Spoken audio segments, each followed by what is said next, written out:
MXHD2, Sacramento, the flagship station of your Sacramento Kings. It's Sactown Sports 1140. Sactown Sports headlines. With your Sactown Sports headlines, I'm Jay Mars. The Sacramento Kings led most of the way last night in San Francisco, but found themselves down 3 with less than 2 seconds to play. Inbounds pass, the ball fake, gives to Herter, rocks, fires. It's going to be short of foot. He claims he was fouled. Pat Frayer shaking his head says no, and once again, a whistle is swallowed at the end, and Herter cannot believe that this game is over. He wanted to go to the line and shoot 3 free throws and try to force overtime, but he will not get that opportunity. De'Aaron Fox continued his stellar play, leading the team with 28 points on 47% shooting, while Malik Monk had his best game as a King off the bench with 24 points, 6 rebounds, and 4 assists. The Kings return home to the Golden One Center Wednesday evening against the Cavs. The Ravens blew out the Saints in New Orleans on Monday Night Football 27-13. Ravens running back Kenyon Drake ran for 93 yards and 2 touchdowns, improving the Ravens' record to 6-3. NFL insider Jay Glazer told a Bay Area radio station yesterday that he expects the San Francisco 49ers to be a part of the bidding war for free agent wide receiver Odell Beckham Jr. Beckham last appeared for the Rams in their Super Bowl 56 victory, catching 2 passes for 52 yards and a touchdown. Beckham has been recovering from ACL surgery and is expected to receive strong interest as well from the Dallas Cowboys. Coming up on today's show, the Athletics 49ers beat writer Matt Barrows joins us at 7:43, and former NFL quarterback Sean Salisbury joins us at 8:13. Both guests will be coming to you via the Folsom Lake Honda hotline. Folsom Lake Honda, your one-stop Honda shop. Those are your headlines. Back to the Carmichael Dave Show with Jason Ross. It's the Carmichael Dave Show. He's on the microphone. When he's not on the microphone, he's playing a song. And when he's not playing a song, he's on the microphone. And then boom. With Jason Ross. Jay, hey, my headset's Text or call the show at 916-339-1140. It's the Carmichael Dave Show with Jason Ross on Sactown Sports 1140. It works. We're here. Good morning. I was going to say, pound on it a little harder. Hello. No, you're just tapping it. No, this is not a foul. Lay into that, Lane. Well, you know where the real foul is there, right? You have your hand on the base of the microphone. Foul here, that's a foul here, a foul here. Good morning. Happy There's a foul everywhere. Tuesday. I mean, there's fouls all game, right? Yep. You're not going to get all the calls, right? Dave literally got fouled last night and is out for a game. He is. No Carmichael Dave today. I think we've got migraine Michael Dave, or he thinks he won the Powerball. There was a delay on that, I know. It could be honestly either one at this point, right? We don't know. He's saying migraine, but is he really rich? Or was he one of those people that thought they won last night with the glitch? Yeah. You read about that, right? I did, because I remember hearing, actually, it was during the Kings game. I heard there was a delay. I saw it on Twitter, and then, honestly, I don't know this. If you know, Jay, did they push it all the way to today, or did they end up? I believe they've pushed it to today. Okay. So maybe Dave thought he won. He did say if he won, he would quit. But I'm like, that's pretty, he could tell us. Yeah, I would hope he would at least send me and you a message just so we could prep. He sent a message this morning to me, so he messaged me, but okay, no talk of Powerball. If he did win, so he's not here. If he did win, would you expect a gift from Dave? I don't think you would expect one. Dave is that type of person. He is that type of person. He is, honestly, in a complimentary way. Yeah. Honestly, I think it would be willing. I would be uncomfortable with the gift, though. That's the thing. I know we kind of joked about it when we brought Pat down here, too, when he bought us all tickets. Like, what's the etiquette if he got us a winning ticket? I felt uncomfortable with him giving me the ticket. I know, because it's like, I mean, honestly, this could be a huge financial windfall. I don't even know what the right thing is. And I've asked that question to other people. Like, do you give them half? Do you give them some? Like, what's the number? And like, half is an absurd amount of money. A lot of money. But it was someone buying you a $2 ticket that could turn into a ton. Honestly, I don't think there's a right answer there. No, there's not. I mean, it's dependent on the people, obviously, in their relationship with whoever bought them the ticket. But I would say this, like, I would feel comfortable giving half. Here's why.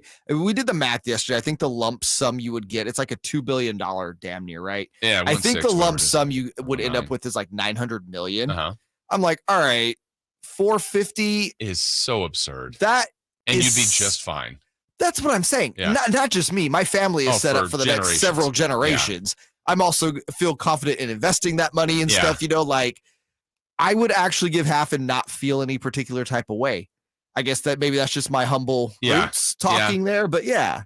And no one would go, you only gave half. Like, that's an incredibly generosity. Dude, giving them a million third of it is a lot. Yeah, a million's a lot. But obviously, that's changing Pat's life, right? Yes.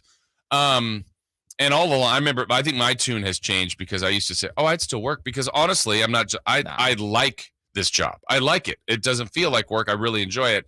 But I mean, it's the nature of the everyday part. Maybe it would just be, no, I'm going to do this and I'll show up on these days because that's what I would like to do. You will rework your contract. Yeah. You know what? You don't have to pay me. And I'll do Wednesdays. I think you would definitely still do play-by-play stuff. Like, that's like a passion project. Yeah, I love that. And especially if it was just that. And it's like, I have a few games a year, and cool. The rest, I'll figure out what my life is going to be. You can spend, like, you're doing what? I mean, how many play-by-play games do you do a year for the Kings? Maybe 1 or 2? Yeah, it depends. I mean, last year there ended up being about 5 for G-Man. That was when COVID's going on. But yeah, it had been more in the past. But Jason, you will be the most prepped play-by-play guy of all time. Yeah. I've got December 11th. Okay, I'll be ready. Yeah. And then February 4th. Those are my 2 games. And I'll crush them. Jason's got Kings Lakers. He can do 5 minutes at halftime on Matt Ryan. Exactly. And his roots and everything. Like, you know everything about him. All and way too much. You know, he has a 4th cousin on his mom's side. Oh my goodness. Well, I missed yesterday. Was in travel back from Chicago. Jay had a weekend. My brother's younger. I have 2 younger brothers, way younger than me. But it was so much fun. One of the great weddings I've ever been to. Family, friends, reconnected with people that I hadn't seen in years. Just awesome. And I haven't been to a wedding. I mean, there's a stage where, I don't know, from about 23, to about 33, 35. Like, I mean, it's wedding summer, seemingly. We're like, about 5, 6 weddings. It's been a little bit of a dry spell. I think I went to one other earlier this year, and I haven't been to that many. And part of it's COVID too. There was just no weddings lately. It's COVID, but you know, you Gen Xers, that was your time to get married. Yep. Versus my generation, we're like 30 plus getting married. Okay. So I only went to a couple weddings in my 20s, if I'm being honest. Yeah. I hit like a lot of it's more now. Oh God. Okay. Not even close. Yeah. And this was just a great wedding, the dancingest wedding I've been to. I remember, it's not your wedding, right? So when my brother's telling me about it, and he's like, and we're going to have a band. And my initial reaction was, oh. Because I was honestly, I prefer a DJ. And I thank you for your preference. For fellow DJs. But the band was incredible. I mean, incredible. And it was great. And everything about it was awesome. Just had the greatest time. And my brother, we're lucky he married into a great family. Mm-hmm. I'd like to think we've got a good family. Just perfect. Just warm and fuzzy, good emotions, crying, happy. Just all awesome. Things from a good wedding.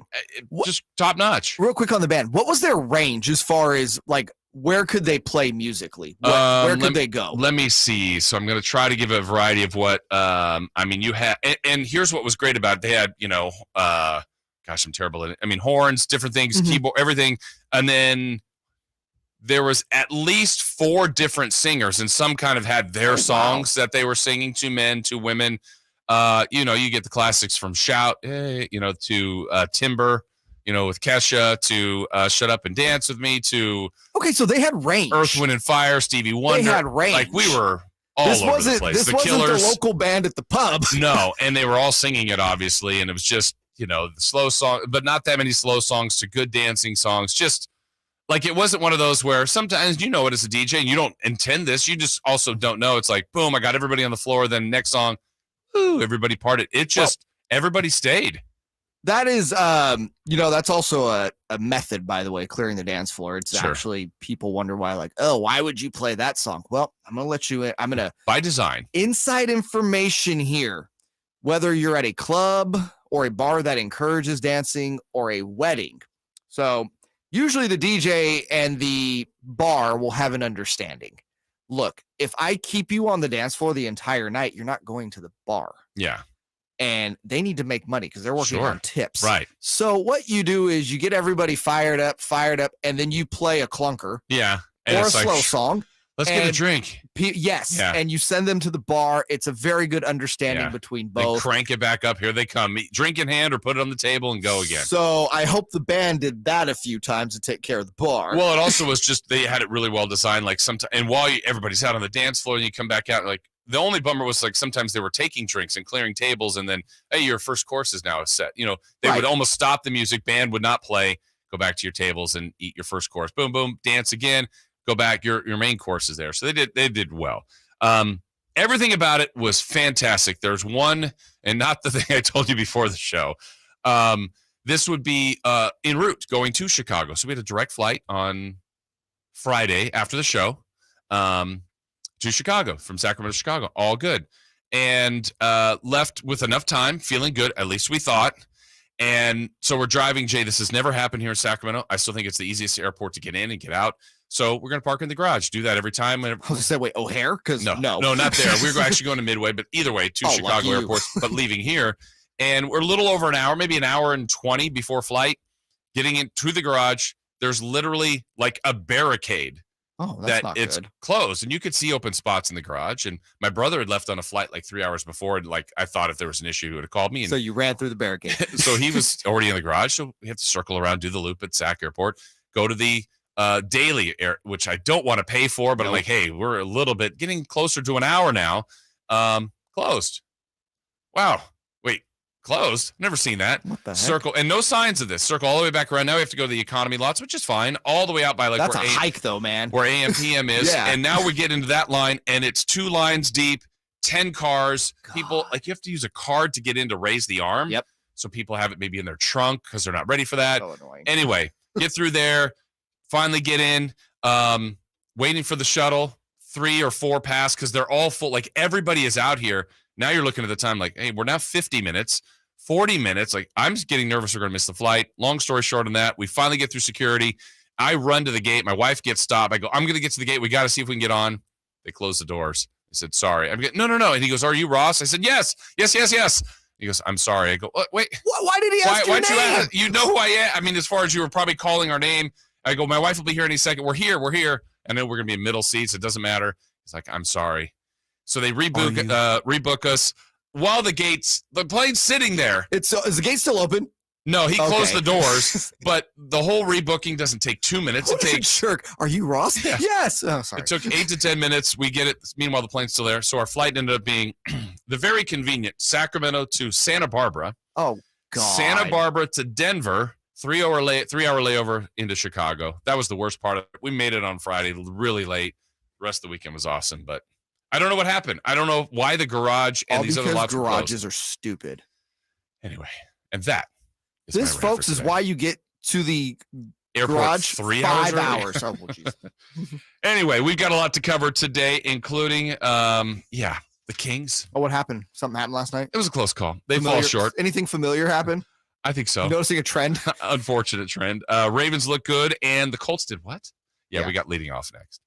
The place to tell you if the 49ers are contenders or pretenders. It's a pretty big deal. I've been a fan of the 49ers since, 84. Your home for 49ers news and talk. Sactown Sports, your local sports leader. At Elk Grove Honda, not only do we have a great selection of pre-owned certified cars at very fair prices, but every one of our pre-owned automobiles are treated with kid gloves with a 182-point inspection that covers everything from unibody to tires to brakes and engine filters. Then our certified cars receive a mobile oil change and fresh fill-up with full synthetic mobile oil. We know you have lots of choices of where to purchase your next car. Come to Elk Grove Honda, home of the 182-point inspection and mobile oil change. We're in the Elk Grove Auto Mall, Highway 99 at Elk Grove Boulevard. It's pro time because at Lowe's, it's Provember. Save big with inventory you can count on, like Flex products or DeWalt power tools starting at just $99. Plus, Lowe's MVPs members earn up to 3 times bonus points per dollar on select items. Save all Provember long. Bonus points calculated before taxes and fees after applicable discounts, if any. MVP's Pro Rewards Program terms and restrictions apply. See Lowe's.com/L/Pro Loyalty terms. Subject to change. Prices valid from 10/17/22 to 2/3/23 or until supplies last. Let's do it. It's time for Leading Off. Brought to you by Lasher's Elk Grove Dodge, where for over 60 years, their name means a great deal in Elk Grove Auto Mall and online at elkgrovedodge.com. Here's cut number 1. Inbounds pass, the ball fake, gives to Herder, rocks, fires. It's going to be short of foot. He claims he was fouled. Pat Crayer shaking his head says no, and once again, a whistle is swallowed at the end, and Herder cannot believe that this game is over. He wanted to go to the line and shoot 3 free throws and try to force overtime, but he will not get that opportunity. We'll never know, but Jay, I like Kevin Herder at the line with no time left, shooting 3, needing to make all 3. I don't know. He might have missed 1. He might have missed 2. But he deserved the opportunity. I would have liked that. You like it called correctly. I don't think this is looking at it through Kings glasses. I think there was a foul. Mike Brown, who we'll hear from later, clearly thinks it's a foul. I believe we're going to hear the 2-minute report today, last 2-minute report, and confirm that it was a foul. In the end, no, it doesn't come down to one play. There were other reasons why the Kings lost. But this, I just know the pulse of the Kings fans. They're tired of hearing about this. You hate to use the officials cost you the game, right? Because you can go back to any part in the game and say, well, they missed that call. Yep. Or, well, they missed that call, which is a fair critique. I'm not here to say that. But point being is, and I get it, officials are going to miss calls. They're human beings. They're not robots. There's 3 of them. There's just plays they don't see, right? And that happens. Just angles, all of that. That's a thing. You deal with that. It's the fact that these things with the Kings are happening right in front of officials. Yep. You know, the same officials that make these excellent calls where we don't see them during the game. And then they're just missing the obvious right in front of them. The Miami game, Tyler Hero travels. He did that right in front of the referee. Yeah. And it was a clear travel. Clearly. The game against Orlando, you know, when Malik Monk throws the ball away, he was fouled. Right. That could have cost them that game. And then last night, again, Herder makes the free throws. They go to OT. We don't know if they're going to win. Right. But he deserves the opportunity to make the free throws. And again, it happened right in front of the official. Yeah, and there's going to be a lot to dissect from the game, the other moments, but that one's going to get the headlines. And Coach Brown went in. I'm glad he did again, and he does it in his way where he's not super animated. Speaking of animated, and you talk about how things could change the outcome, I do think, and I think there's human nature in this where, I think you and I are relatively, we're not yellers and screamers. So I think if we played in a game and got upset, it's probably like, J. Mars doesn't usually get like this. Probably was a call I missed. I'll give him a technical. Steph Curry was as animated as I've seen him ever. And the way he went at the official, almost where it looked like he was going to fight him. Of course he's not. Whereas I would say if that was Draymond, I think he's run. Sure. And Steph got a T, which was right. But I thought, boy, they could have thrown him out of the game. Certainly that would have changed the outcome of the game. They didn't. There's a lot of things in it. I think it's difficult to be an official, but it's also difficult to be on the wrong side of a call. I mean, it impacts the game. It is difficult to be an official, but and this has been a constant topic now with the NBA for 30 plus years. Yep. You have to call the game correctly. And if something is a foul in the first quarter with, 9 minutes left, it's a foul with 0.5 seconds left on the clock in the fourth quarter. Yep. There should never be an instance where G-Man says you swallow the whistle. Yep. I hate that. I think it's dumb. The scenario should not dictate whether or not something is a foul. And I think you said to me before the show, and I think this is a great point, and I don't know that you're right, but I think you are, and that's the problem, is the perception. You said if you flip that and Kevin Herder gets a hand on Clay, then a hand on the wrist, and then a slap of the hand, you think it's called. So do I, and I don't know for sure that it is, but the fact that you believe it, I believe it, probably most of the world believes it, that's also a problem for the league. Again, and there's a lot of examples of that. They're called star calls or superstar calls. And they claim they don't have it, but they do. They do. It's obvious. We all know it. I mean, former referees have talked about it. There's a bias there. And I 100% believe the scenario is flipped, Clay shooting, Kevin. That's a foul. It just is. And am I 100% sure? No. Am I 99%? Yes. Yeah, but you believe it. And it's not, it's against the Kings. No, it's the fact that the Kings aren't that star-driven team. There are other players with it, and we've seen it happen before. Dude, take the Kings out of this scenario and put them in, they're playing Oklahoma City. Yeah. And it goes against Steph or Clay, they're going to shoot. Yeah, Clay shooting and Lou Dort does that. Foul. They're calling a foul. Yep, I agree. It's a problem for the league for sure. All right, cut number 2. Cut number 2. Final seconds will come off the clock, and this one goes into the win column for the Ravens. Their 6th of the season. They head into the bye week in first place in the AFC North, ahead of the Bengals. Yeah, the Ravens kind of, I would say, flying under the radar a little bit. It's been a good team. Or are they flying over the radar? You know what? That's what they are doing. Okay. Yeah. Thanks. Everybody says that. It sounded really good in my head then when I said it. You were reaching for it, huh? Yeah, I really realized I was reaching. You tried to land the plane. You almost got there. The Ravens get a Monday Night Football win. The Saints are like, The Saints are like meh. The best. That's the best summarization of the Saints I've heard all year. Yeah, because I feel like I do like the Saints, but not a diehard Saints fan, but I would say like, hey, remember that game with the Raiders? Remember that shutout of the Raiders? That's like the peak. And then like, what was the rest of the year like? Well, a lot of, there's like, we were there, we showed up, we played, we have a good crowd, we're fun. Yeah. Sure. Okay. I mean, they're a team that exists that is clearly in that meh range. They're not great. They're not terrible. They're just not good enough. They're one of those teams that is coming off of like a long run of being very good. Yeah. They're not trash. They're not trash. Nope. But again, they don't have their starting quarterback right now. 2 seasons in a row that he's been hurt. Andy Dalton's only going to take you so far. Yeah. You don't have Sean Payton anymore. No. It's just, although a pretty good defense, but yeah, and I get it. You're playing down that entire game, but 9 rushes for Alvin Kamara. Yeah, and there was a time where, I really thought he was either the best or one of the best running backs, and now he's kind of gone meh. Yeah, he's been extremely meh. And I don't know if that is losing Sean Payton and, Sean Payton's what he does with offenses. Because Dennis Allen to me was such a meh hire. Yeah. Like when they announced Sean Payton's replacement as Dennis Allen, I was like, all right. Yeah. Like we're gonna recycle Dennis. There's so many coaches to recycle. Yeah. Or there's so many coordinators to give a shot at head coach. And we're like, we're gonna go Dennis Allen. Right. That's fun. Well, the Ravens get the Monday Night Football win. That wraps up week number 9. More on that coming up throughout the show as far as our football conversations. Let's get one more cut here. Cut number 3. He's definitely not a mail-it-in guy. The frustrating part, I'm assuming, for Frank is that in the biggest moments, his best players have not made the plays. As we all heap on what's going on with Frank, we have to be thoughtful of the other guys as well.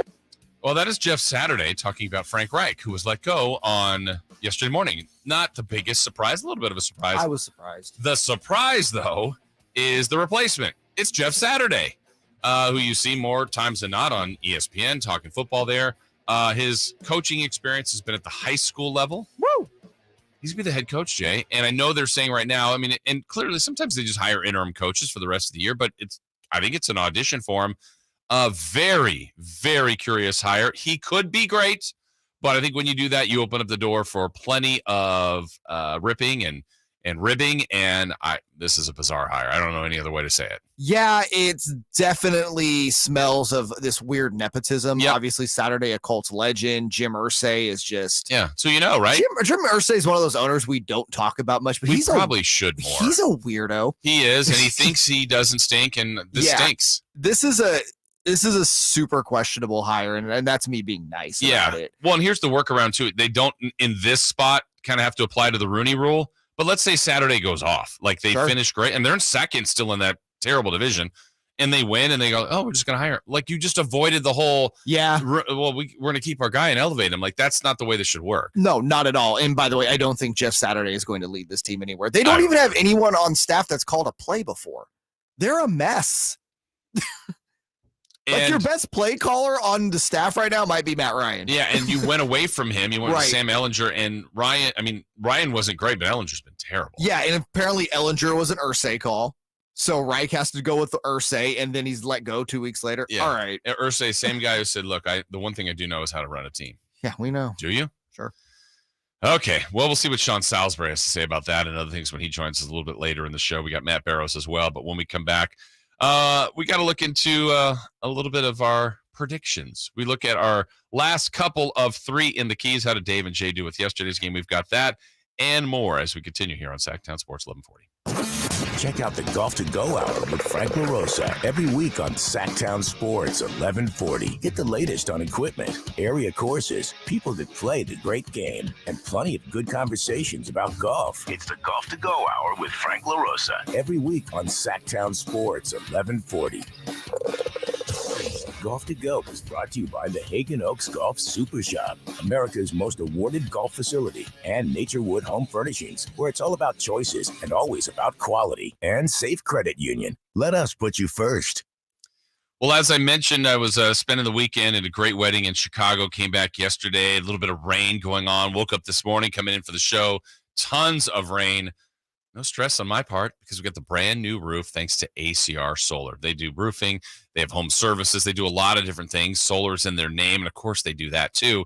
But when we needed a new roof because we had our old roof, shake roof that had some leaks, to be honest, and you know, we made it through last winter, but we weren't sure we were going to make it through another one, and we couldn't live that way anymore. So we had to go through the process, and it is a process, but it's really awesome to watch. Once the tear down of the old roof happened, the new process of skip sheeting, get everything right, insulation, just everything they did, the extra mile from ACR Solar and Roofing. And then the other part is our one-on-one communication with our roofing expert, Joe Peterson, that they have over there. We knew what to expect.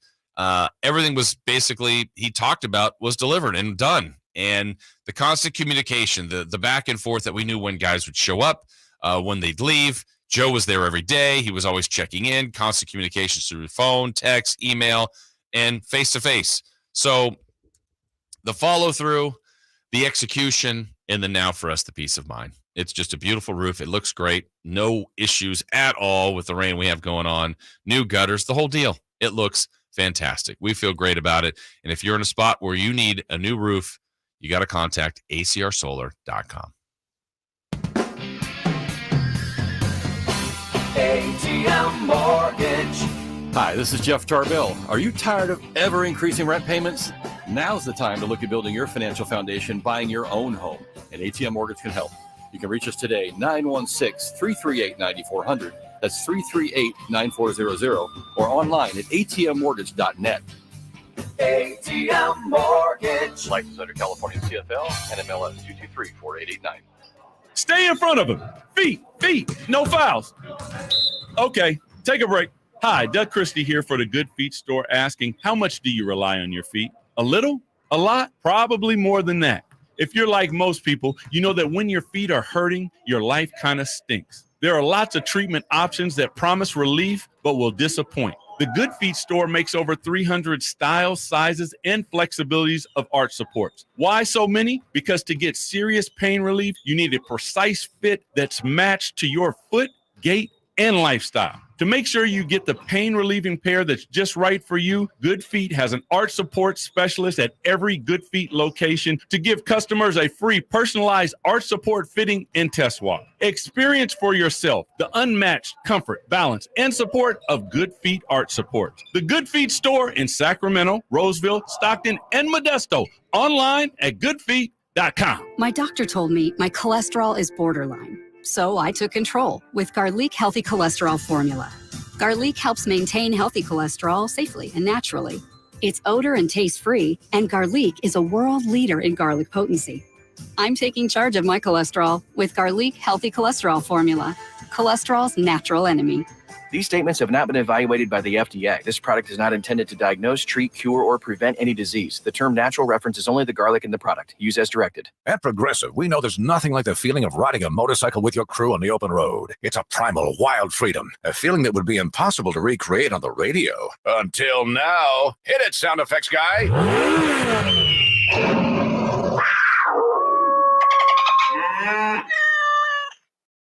No. You know, we really lost our stride at the end there. Get 24/7 roadside assistance with Progressive, America's #1 motorcycle insurer. Progressive Casualty Insurance Company and Affiliates. Roadside assistance subject to policy terms and limits and may require comprehensive coverage. Ooh, there's nothing worse than being cold and uncomfortable in your own home. Make sure you and your family are able to enjoy the holidays this winter. At American Energy Heat and Air, we want to make sure your furnace is running safely and efficiently during these cold months. For only $49, take advantage of the 30-point tune-up today. Proudly servicing the community since 1981, American Energy Heat and Air, making the uncomfortable comfortable. Book your tune-up today for only $49. Call 916-520-9990 or visit them at AmericanEnergyAir.com. Sactown Sports headlines. With your Sactown Sports headlines, I'm Jay Mars. The Sacramento Kings led most of the way last night in San Francisco, but found themselves down 3 with less than 2 seconds to play. Inbounds pass, the ball fake, gives to Herter, rocks, fires. It's going to be short a foot. He claims he was fouled. Pat Frayer shaking his head says no, and once again, a whistle is swallowed at the end, and Herter cannot believe that this game is over. He wanted to go to the line and shoot 3 free throws and try to force overtime, but he will not get that opportunity. De'Aaron Fox continued his stellar play, leading the team with 28 points on 47% shooting, while Malik Monk had his best game as a King off the bench with 24 points, 6 rebounds, and 4 assists. The Kings return home to the Golden One Center Wednesday evening against the Cavs. The Ravens blew out the Saints in New Orleans on Monday Night Football 27-13. Ravens running back Kenyon Drake ran for 93 yards and 2 touchdowns, improving the Ravens' record to 6-3. NFL insider Jay Glazer told a Bay Area radio station yesterday that he expects the San Francisco 49ers to be a part of the bidding war for free agent wide receiver Odell Beckham Jr. Beckham last appeared for the Rams in their Super Bowl 56 victory, catching 2 passes for 52 yards and a touchdown. Beckham has been recovering from ACL surgery and is expected to receive strong interest as well from the Dallas Cowboys. Coming up on today's show, the Athletics 49ers beat writer Matt Barrows joins us at 7:43, and former NFL quarterback Sean Salisbury joins us at 8:13. Both guests will be coming to you via the Folsom Lake Honda hotline. Folsom Lake Honda, your one-stop Honda shop. Those are your headlines. Back to the Carmichael Dave Show with Jason Ross. The 94th most popular celebrity from Carmichael How popular do you want to be? meets a Celtics broadcasting legend. Celtics are going to go for the win. Everybody here at Golden One Center on their feet. The Carmichael Dave Show with Jason Ross on Sactown Sports 1140. Today is Jason Ross and Jay Mars. Carmichael Dave will be back with us tomorrow. We're here on this Tuesday. We were talking before the show, Jay, about a couple of scenarios that we were able to come up with as far as either a current king or a past king that was either a son of a former NBA player or currently maybe has had a son now in the league. You got Jabari Smith, who played for the Kings, now Jabari Smith Jr. is in the league. Rough start to his career. Yes. Sabonis is now a King, but his father, Arvydas, played in the league. Patrick Ewing Jr., did he ever play an NBA game for the Kings? No. Summer League guy? He was drafted. Yeah, drafted second rounder. But Peja Stojakovic's son, very good player here locally at Jesuit. Oh, I did find one more that's yeah? like a deep cut. Oh, who Larry do Drew's son, Larry Drew II, had like a cup of coffee, I believe, in Philly and New Orleans. Okay, well, that's good. I There you mean, I think that's really cool. I mean, to have a situation like that. I don't know if Peja's son, Andre, is going to be an NBA guy, but he's very highly touted, one of the highest recruits out there. Chose Stanford. So he's going to stay in the general area, play for Stanford. Yeah. We'll see how he does, but I think he's around 6'7", 6'8", plays at Jesuit now, really highly thought of. And Peja 6'9". I think Peja was closer to like 6'10" or 6'11". He was tall. Peja was taller than Weber. Really close to Vlade. It was just amazing to see.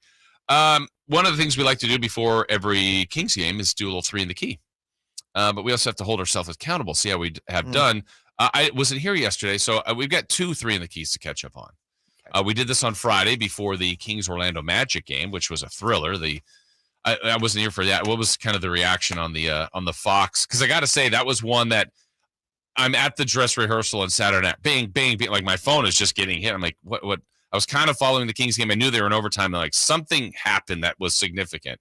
And then, of course, you see all the tweets. And it was like, that was a cool kind of show a lot of people. Did you see this? And what was your guys' reaction to that? So I didn't see it on socials until later. I heard it on the radio because I was driving. So I got G-Man's call. So you're pretty pumped up in the car. So I'm pumped up in the car. I didn't really truly grasp how far he shot the ball until I saw the visual, though. Well, and I think the headline, like, you won't believe it, Fox is, half court, and he's past half court, but that's fine. I mean, it's still a long 3, a logo 3. When Fox got the ball, he's just so, time stopped. So chill. He's fast enough to go all the way through and create chaos, but it's just like, I got this. And it was a really cool moment. It was the way he pulled up to me. It was like a pull up in the key. Yeah. Almost the way he pulled up. Which is effortless. It was awesome. So that was a great win last night. Unfortunately, a frustrating loss.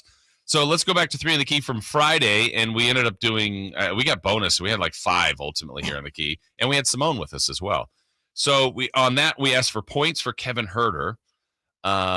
He ended up with 9 on the win on Saturday. Dave said 28. I said 17. Jay, you went with 31. Simone had 26. So I guess I get that one, but not really that close. Yeah, we all overshot the hoop there a little bit. We did. Question would there be a technical foul? Dave, me, Jay, Simone all said yes. There were 2. Terrence Davis got one. Wendell Carter Jr. got one. Kings bench points. Dave said 23. I said 29. Jay, you said 27. Simone said 30. There were 43 bench points. Malik Monk right now is in a really good groove. He helped that. We need him to sustain this. Yes. So Simone technically wins that. Assist for Sabonis. Dave said 9. I said 6. Jay, you said 11 with an asterisk. It was part of his triple-double. And Simone said 8. He had 6 that day, so I was right on the number there. And then Dave threw in a Kings win-loss. Dave said loss. Jay, you said loss. Simone and I said win. They did win. So there you go. That's from Saturday. And yesterday. we would have got away with it, too, if it weren't for your stinking Fox. Yes. The results yesterday, you guys had this in 3 for Madness. The first question on 3 in the Key, Fox made free throws and attempts. He was on that streak of made free throws. Dave said 5 of 7. You said 7 of 9. De'Aaron Fox went 10 of 12. He had a bunch of free throws in the first half, 10 of 12. Good night there. Jay, you would be the more correct on that one. Champion. Keegan Murray points. Ooh. Keegan's in a little bit of a stretch here. He was 2 of 7 for 6 points. Dave said 17. You said 12. So again, you were closer there. Champion.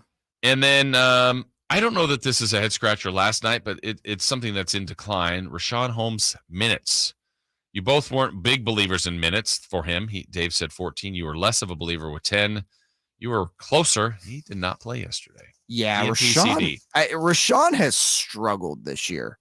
I don't know if there's an uncomfort coming off the bench, not used to playing with the guys off the bench. I do believe one factor here is he's playing a lot of minutes with Davion Mitchell. Davion's not really a playmaker from the point guard position. And I thought he strived playing alongside Fox, but more importantly, I thought he really strived alongside Halliburton. Yeah, that was his superpower time. Yeah. The decision by the coaching staff, it's a league-wide thing too, but really by the coaching staff, with the exception of Orlando, who's just gigantic everywhere. Oh, gosh. The Warriors are not. Warriors play small a lot. In fact, the second half, they took Looney out to started Poole, so Kerr felt like they needed something to change. If you're just playing Looney and limited, they didn't play Wiseman. They didn't really play any other bigs. The Kings would play Sabonis at center. After that, it was Metu or others, and just they went streamlined and small. Yeah, and I told you this before the show. While Golden State is clearly a significantly better team than Orlando, I don't think I need to state that.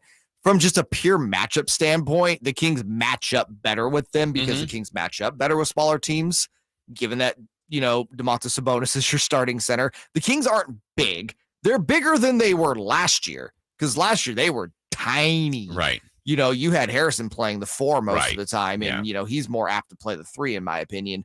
But when they match up against smaller teams, I just feel like they have a better shot. I think if Orlando was that big but good, they would have blown the Kings out. Yeah, and I know they like their depth, and there will be times I'm not giving up on Holmes. I'm not even giving up on Alex Len. But at some point, Jay, if you consistently play this way where you continue to go small, then it's a roster thing. And not that, you're not going to play all your guys, but you even have Keita who you want to kind of develop. I mean, 3 bigs potentially that just don't even get floor time seems like wasted roster spots. No, it is wasted roster spots. I mean, there was times I thought Alex Len in that Orlando game could have really, he's your biggest player outside of Keita, who's, in the G League. But he's your biggest guy, and you're just getting beat on the board so bad. I'm like, Rashawn's not the answer here. I didn't think Shemezi was the answer here, although I thought Shemezi played one of his better games against Orlando. I was surprised we didn't see Alex Len. But last night, even playing small, I thought we still would have saw Rashawn Holmes, because it's not like Rashawn is some big, towering guy that is slow. Rashawn's a great athlete. Yeah. So I think that has more to do with he's just been ineffective on the floor. Yeah, he hasn't been. He hasn't been great. He really hasn't been. So we've got to see how that develops, how the Kings play small, or if they use their bigs a little bit more as the season rolls along. Cleveland will be it's a bigger team, not as big as they once were, but a bigger team coming in on Wednesday. You got Mobley and Allen are still. Yeah, absolutely. But then when they had Markkanen too in that front court and Kevin Love, you're like, man, they're just big everywhere. But it's still a little bit more traditional, but they have some big guys the Kings are going to have to worry about. All right, we have played 9 weeks of the NFL. It's flying by. We get our new power rankings now that the league has finished that 9th week. Jay and I will have that. There's some changes in the top 5. We'll let you know that next. You want Kings talk? I'm a diehard Kings fan. There's nowhere else you need to go but here. Kings games, Kings interviews, Kings breaking news, Kings coverage. Nobody has it all but us. Sactown Sports, your local sports leader. The year was 1948. The Sacramento Symphony was founded. Harry Truman was president. Jerry Mathers from Leave It to Beaver was born. And Walter Keyes opened his first Naturewood home furnishing store 74 years ago on 25th and Broadway. Hi, I'm Frank LaRosa with Golf to Go. All those many years ago, the Keyes family promised integrity and quality in serving families just like yours and mine. Near as I can tell, Walter would have been pretty proud to know that those same values are evident today at Naturewood Home Furnishings. The Naturewood team takes great pride and significant effort to offer Northern California families a vast selection of home furnishings. Furnishings that not only last for generations, but also lead to everlasting memories of cherished times. Visit Naturewood Home Furnishings now during their Veterans Day Save the Tax sale and get started making your own brand of memories. The Keyes family would love to hear them. Naturewood Home Furnishings off Highway 50 at Hazel. Look for the water wheel. Hey, it's Carmichael Dave here for Capital Casino, and the primetime football giveaway, it's back. They're giving away a total of $500 for every Sunday, Monday, and Thursday night primetime game, conveniently located at 411 North 16th Street in downtown Sacramento with plenty of well-lit parking and some of the best food in a friendly environment. For more information on tournaments and gaming, please log on to capital-casino.com, and please gamble responsibly. As always, 1-800-GAMBLER. Hey, it's Nick Cattles, and you should start your holidays right with the amazing Napoleon Prestige line of outdoor cookers from California Backyard. My Napoleon Stainless Steel Pro Series gas grill is turning me into a pro. Think outside the kitchen this year and cook your entire holiday meal on a Napoleon gas grill. Napoleon, their grills are built to last. I'll tell you right now, all made with premium steel that boasts quality. Check out Napoleon Grills today at any of the 4 nearby California Backyard locations. They're always the best in backyard living. Check them out at Napoleon.com. At Ashton & Price, over the last 25 years, we've won just about every injury case you can think of. Slip and fall, falling merchandise, fell through rotted decking, we won those. Dangerous stairs, falls into holes, dog bites, won them. Injured while pedestrian or on a bicycle, auto, motorcycle, big rig, company vehicle, Uber, or Lyft accident, we've won them all. And the best news is there's no fee until you win. So no matter how you got injured, remember, for the best advice, don't think twice. Call Ashton & Price. When you're young, life is full of choices. Don't let opioids like highly addictive and deadly fentanyl take away your life and your choices with just one wrong pill. Addiction is a disease that can affect anyone at any age, but there is a choice to get help for this disease. Find medically proven treatment options, including virtual, at choosemat.org. Okay, smile naturally. Perfect. Cam's Photography knows wedding season ramps up in a flash. Smidge closer They need to for say I do birthday. to a studio assistant before clients go full bridezilla. I'm so sorry. I have to get a different lens. I'll be right back. Indeed can help them hire great people fast. I need Indeed. Indeed you do. We instantly connect you with quality candidates whose resumes on Indeed match your job description. Visit Indeed.com/credit and get $75 towards your first sponsored job. Terms and conditions apply. It's a new day because COVID vaccines just got a big update. So all the big stuff coming up this fall, well, now you can say, you bet I'll be there. Because updated COVID vaccines protect against both the original COVID virus and Omicron. And everyone 5 and older can get one. So this is a moment we've all been waiting for. Find updated COVID vaccines at vaccines.gov. We can do this. Paid for by the U.S. Department of Health and Human Services. It's the Carmichael Dave Show with Jason Ross. The only local sports show in the morning. On Sactown Sports 1140.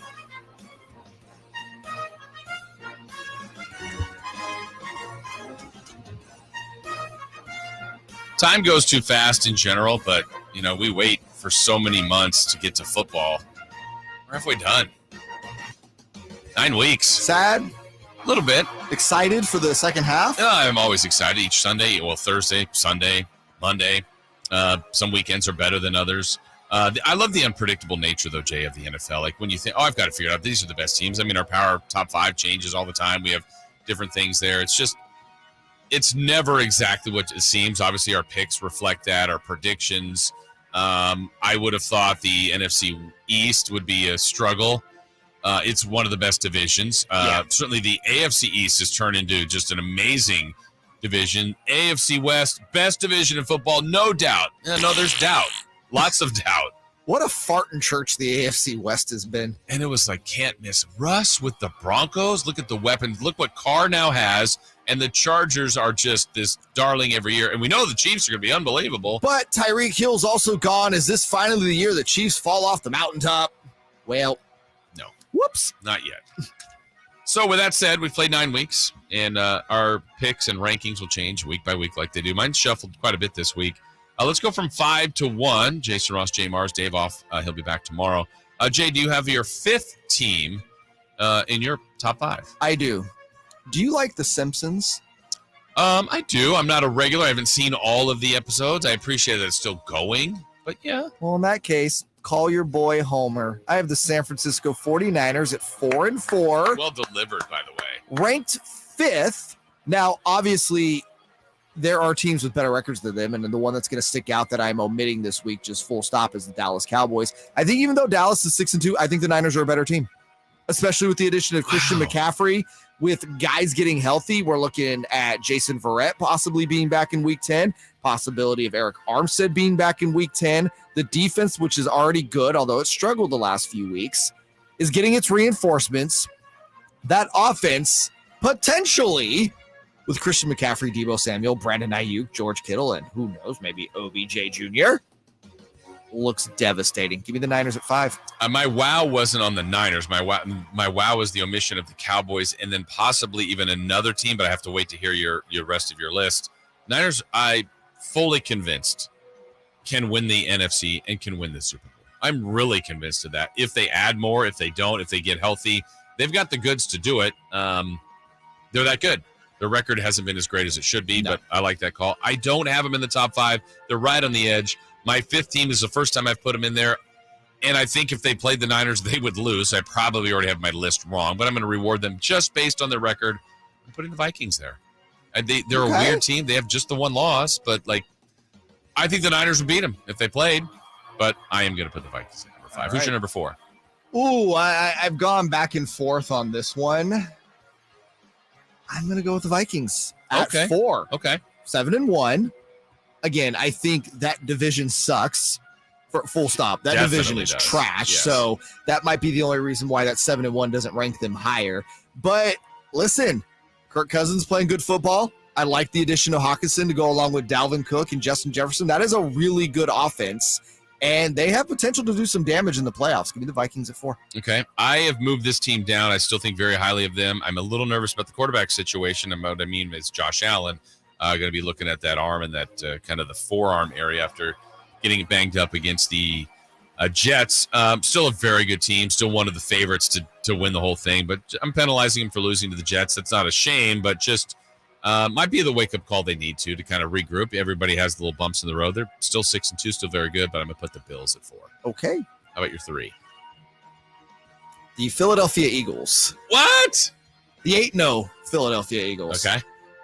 I understand that the NFC East has just been the shock of the football season.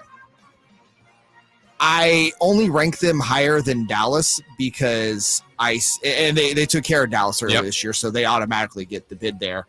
But I still think overall, I cannot buy in on the Eagles yet. They have good wins. It's just I really struggle going from a team that, was what they were last season to this start. There's a part of me that still feels there's a bit of a mirage here. Jalen Hurts has been excellent. I thought they made great additions in the offseason that are paying off for them.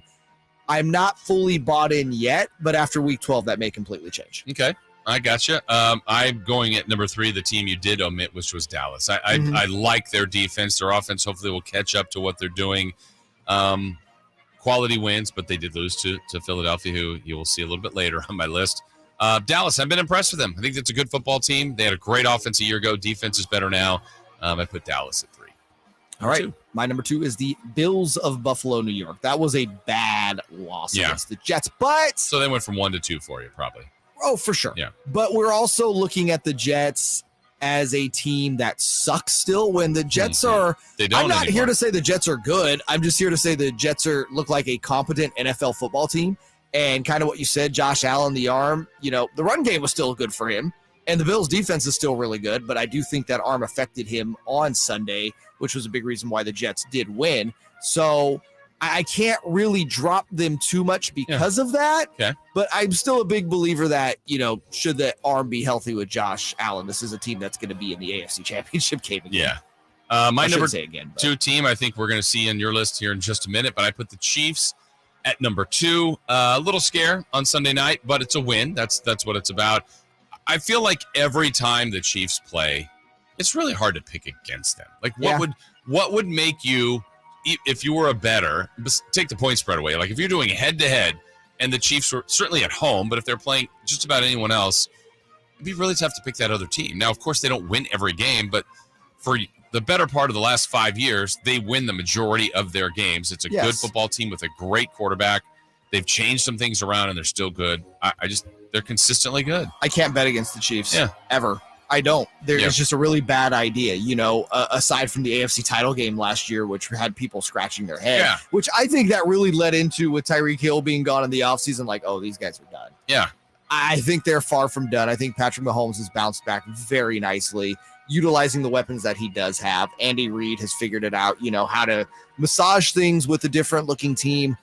I love the Chiefs. Yeah, it's the nature of the sport. If they played the Bengals in a series, they would have beat them. Yeah. But it's not. It's one weekend, and it's not even like they had a bad one. They had the lead. The Bengals did an amazing job in the AFC Championship game to come back and beat them. So that's the Chiefs, number 2 for me. So I think they're showing up at 1 for you. They are showing up at 1 for me. And again, I just kind of laid out my case for them for being number 1. I am really at a point now where it's not so much when you say not betting against the Chiefs, it's not betting against Patrick Mahomes. Yeah. Patrick Mahomes just does things that other quarterbacks can't. I think Patrick Mahomes is the most talented quarterback in the NFL, and also think he's the best quarterback in the NFL, because those could be 2 different things. And if you have the best quarterback in the NFL, it is really difficult to pick against you, ever, period. Yeah. My 1 is the Eagles, and I'm going strictly off their record. Obviously, they haven't lost yet. They've been pretty dominant in a lot of their games. I wish they had a better win resume, but you can only play your schedule. Their best win would be the Cowboys, but they're going to face the Cowboys again. They've got a few more landmines coming up, but it kind of goes back to the question. I think really good teams in the NFL would be the Eagles, would be the Bills, would be the Chiefs. They're not on their schedule. They can't play themselves, and they don't happen to play the Bills or the Chiefs. So you play who's in front of you. I had the Vikings on this list. The Vikings only lost 24-7 to the Eagles, so they got a couple of good wins, but Philly's been impressive. Where would you have the Vikings if they're 8-0 and they beat the Eagles? Would you have them at number 1? Yeah, probably. Okay. That's fair. Similar thing. I'm really just rewarding them on their wins. These other teams either have 1 loss or 2. I think the Chiefs would be tough to pick against. The Bills would be tough to pick against, and honestly, the Niners will be. Yeah, the Niners are tough to pick against. I think the Niners have the most to gain in the second half. I think the Bills, the Chiefs, we're going to see them play out and do their thing. Yeah. And I think the Eagles too. I don't expect them to have a, Arizona Cardinals just dip at the second half of the season. I still think they're going to be really good.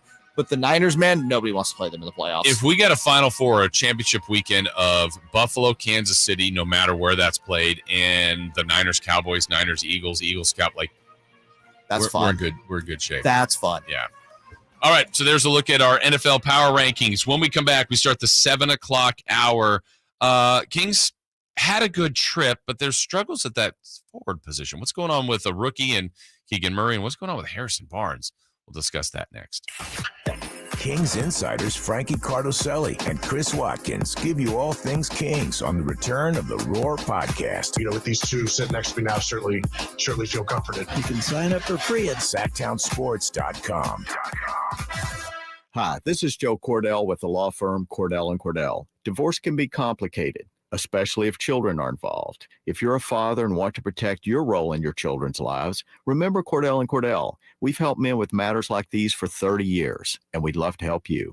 Contact Cordell & Cordell to schedule an appointment with one of our firm's Sacramento area attorneys, a partner men can count on. 500 Capitol Mall, Suite 2060, Sacramento, California, 95814. Online at CordellCordell.com. At Elk Grove Honda, not only do we have a great selection of pre-owned certified cars at very fair prices, but every one of our pre-owned automobiles are treated with kid gloves with a 182-point inspection that covers everything from unibody to tires to brakes and engine filters. Then our certified cars receive a mobile oil change and fresh fill-up with full synthetic mobile oil. We know you have lots of choices of where to purchase your next car. Come to Elk Grove Honda, home of the 182-point inspection and mobile oil change. We're in the Elk Grove Auto Mall, Highway 99 at Elk Grove Boulevard. Northern California's #1 Honda dealer, Stockton Honda, is also Northern California's #1 Honda certified pre-owned vehicle dealer. Come see our amazing selection of quality pre-owned vehicles. We have something for everyone. Don't shop dealer to dealer trying to find the perfect used car. Stockton Honda has the selection, financing, and savings you want. Plus, get top dollar for your trade. Anytime, anywhere, it's all here. StocktonHonda.com. Based on 2021 total new and Honda certified pre-owned vehicle car sales from American Honda Motor Company's own one report. Carmichael Day for my good friend Shelby and everybody over at refinance-with-shelby.com. Home equity is the best way for you to build up and pass on wealth. The Equity Builder program happening right now gives first-time home buyers a head start on this with immediate equity in the home via a loan of up to 10% of the purchase price. Now, here's the deal. The loan is completely forgiven if you live in the house as your primary residence for 5 years. Think about that. A $450,000 home. You make about 80 grand.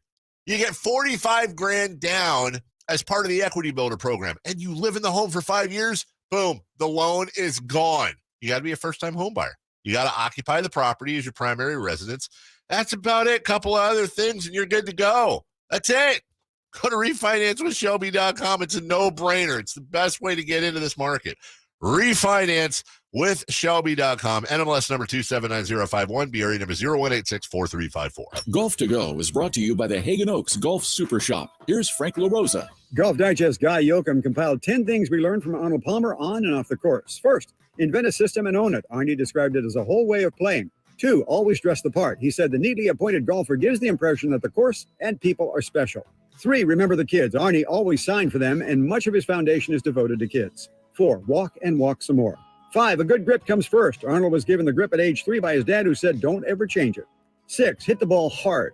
7, it's all about the driver. When I drove the ball well, he said, I was usually tough to beat because my game flowed off that. 8, accept the mysteries of the game. Sometimes you lose your game, he said, and there isn't much you can do about it.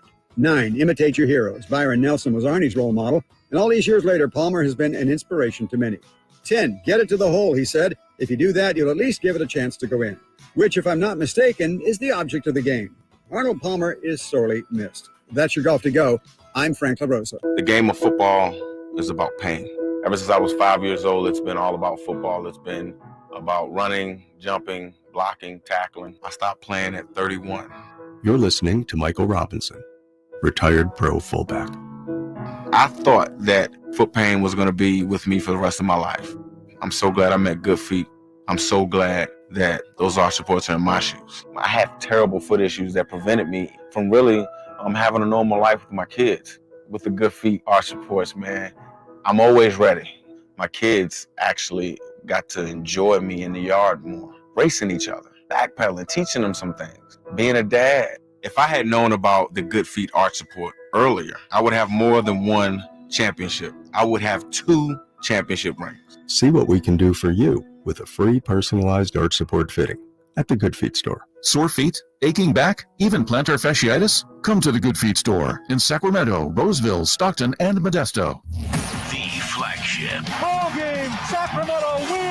KHTK AM and HD1 Sacramento. KYMX HD2 Sacramento. From the Power Business Technology Toshiba Studios. Sactown Sports 1140, the flagship station of your Sacramento Kings. Sactown Sports headlines. With your Sactown Sports headlines, I'm Jay Mars. The Sacramento Kings led most of the way last night in San Francisco, but found themselves down 3 with less than 2 seconds to play. Inbounds pass, the ball fake, gives to Herter, rocks, fires. It's going to be short a foot. He claims he was fouled. Pat Frayer shaking his head says no, and once again, A whistle is swallowed at the end, and Herter cannot believe that this game is over. He wanted to go to the line and shoot 3 free throws and try to force overtime, but he will not get that opportunity. De'Aaron Fox continued his stellar play, leading the team with 28 points on 47% shooting, while Malik Monk had his best game as a King off the bench with 24 points, 6 rebounds, and 4 assists. The Kings return home to the Golden One Center Wednesday evening against the Cavs. The Ravens blew out the Saints in New Orleans on Monday Night Football 27-13. Ravens running back Kenyon Drake ran for 93 yards and 2 touchdowns, improving the Ravens' record to 6-3. NFL insider Jay Glazer told a Bay Area radio station yesterday that he expects the San Francisco 49ers to be a part of the bidding war for free agent wide receiver Odell Beckham Jr. Beckham last appeared for the Rams in their Super Bowl 56 victory, catching 2 passes for 52 yards and a touchdown. Beckham has been recovering from ACL surgery and is expected to receive strong interest as well from the Dallas Cowboys. Coming up on today's show, the Athletics 49ers beat writer Matt Barrows joins us at 7:43, and former NFL quarterback Sean Salisbury joins us at 8:13. Both guests will be coming to you via the Folsom Lake Honda hotline. Folsom Lake Honda, your one-stop Honda shop. Those are your headlines. Back to the Carmichael Dave Show with Jason Ross. It's the Carmichael Dave Show. He's on the microphone. When he's not on the microphone, he's playing a song. And when he's not playing a song, he's on the microphone. And then boom. With Jason Ross. Jay, hey, my headset's Text or call the show at 916-339-1140. It's the Carmichael Dave Show with Jason Ross on Sactown Sports 1140. So the Kings dropped to 3-6 last night, and yet another close call. We will get into the final call. You'll hear the audio from Mike Brown. 2 times on this trip, 2 times out of 9 games he's gone in on the officials, and proved to be right the last time, which to my knowledge, Jay, I don't believe there was ever a fine. We all thought he would, but I don't think they usually make that very public. Yeah, no, I don't think there was, and given the you kind of alluded to this earlier, and I agree with you. Mike Brown, he knows how to kind of get around those, it seems like. He's been around for a while. Also, he was correct. He was correct, one, and, I mean, there wasn't the slapping of the table, the high, raising the voice. He hit him with a pillow, but he made his point, and he was right. So I think it's kind of like, maybe hey, we got it wrong, but you know what? Keep your money. We're not going to fine you.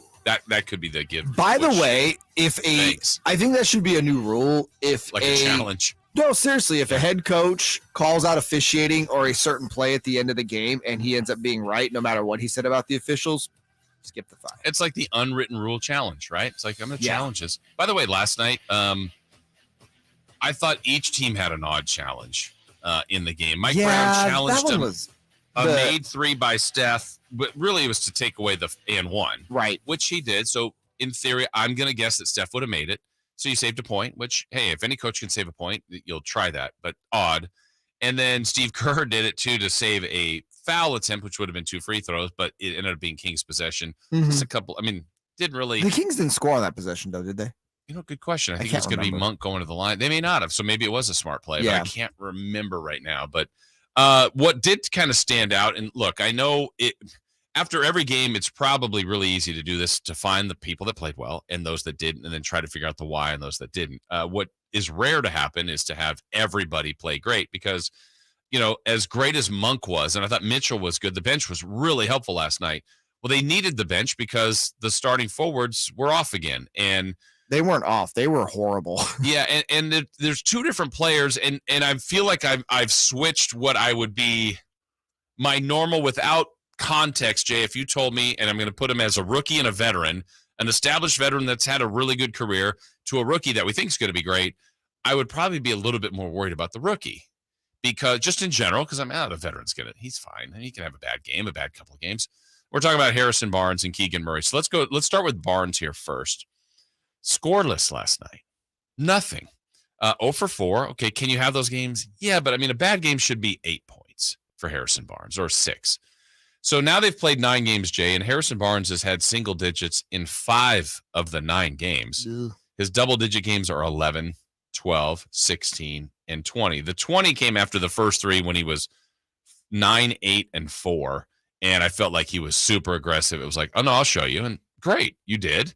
In 37 minutes. Last night, to Mike Brown's credit, I didn't think Harrison Barnes had it, and he didn't play from about the 7-minute mark of the second half on. He only played 22 minutes, was 0 for 4. But I don't know. Here's the one that's a killer. 5. Is it 5? Yeah, 5 of 30 from 3 for the season, shooting 16%.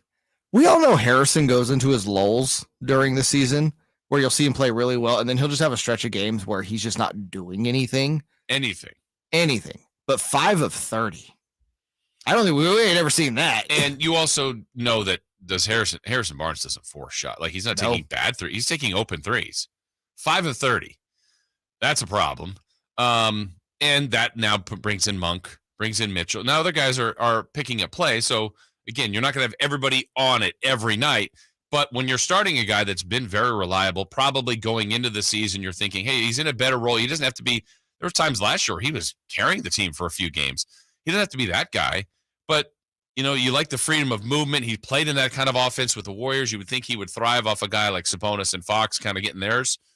He just hasn't this year. And again, 9 games isn't the whole thing, but that needs to get going. Yeah, and I don't know what the cure is or how you get Harrison going without taking away shots from other guys.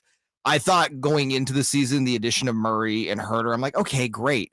Harrison doesn't have to be the third option because I don't think that's ideal for him.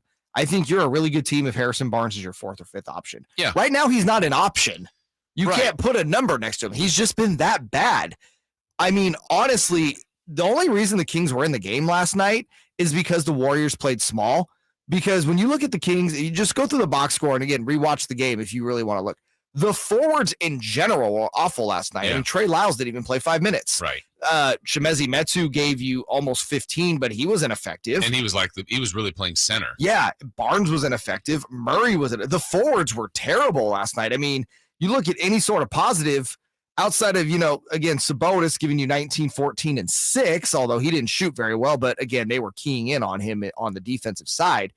Every positive attribute for this team came from a guard last night. Yeah. Every single one. Yeah. Fox, Murray, Mitchell, Herter.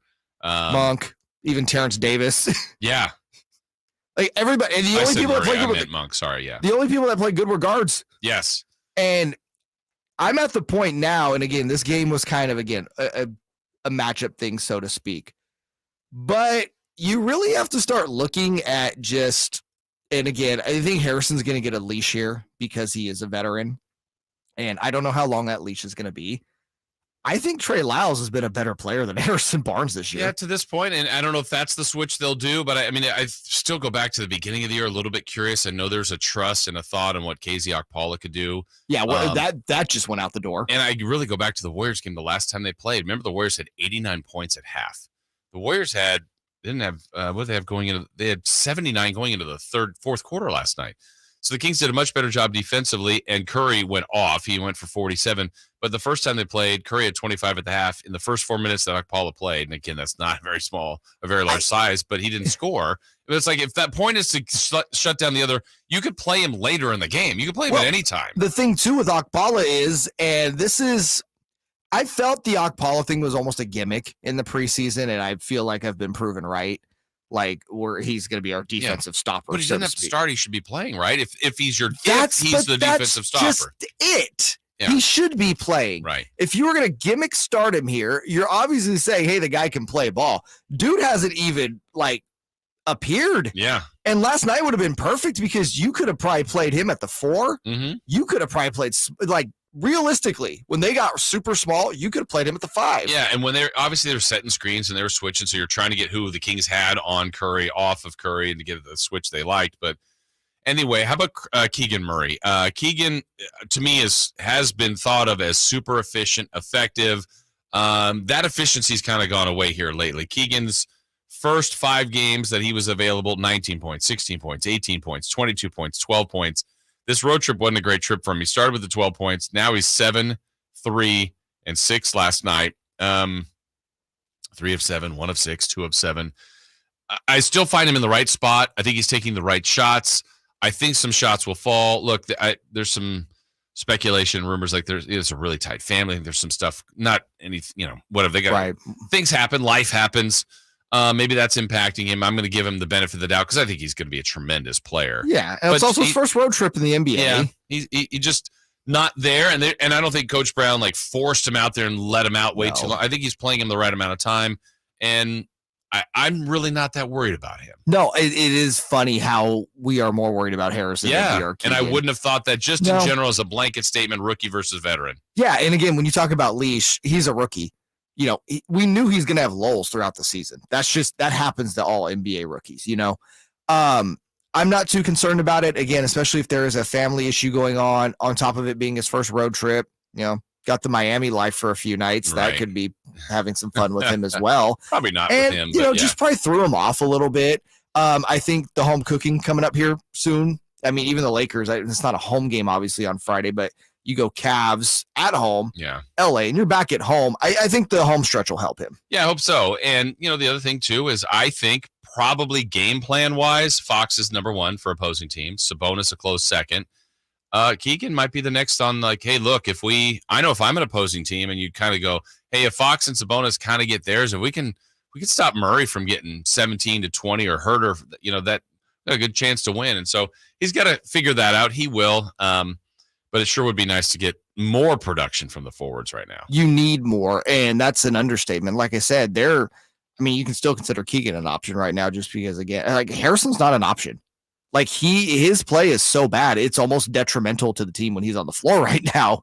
And I never thought, again, Harrison goes through his lulls, right? Yeah. But it's never lulls to where you're like, dude, Harrison is detrimental to the team. Right now, he's detrimental to the team while he's on the floor. And I mean, there's other things, and he's not the lockdown defender. I mean, he gives effort. He tries. I mean, he's not a good defender, right? Like, and he gets, you know, that would be the plus. Like, okay, he's not scoring, but maybe he's rebounding or something, or limiting the other.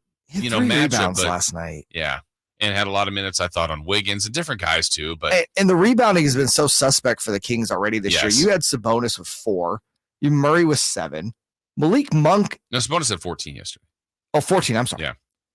And then, Murray had 7. But they need others. Your next leading rebounder is Malik Monk with 6 off the bench. Yeah. That can't be a thing. Yeah. And then they had the game when Fox had 13. I mean, it's good that the guards are rebounding, but you need more from your forwards. I remember Bobby Jackson, his last year here, would challenge Dante Green and Jason Thompson. It was like a running bet. I remember them saying, like, I better not out-rebound you guys.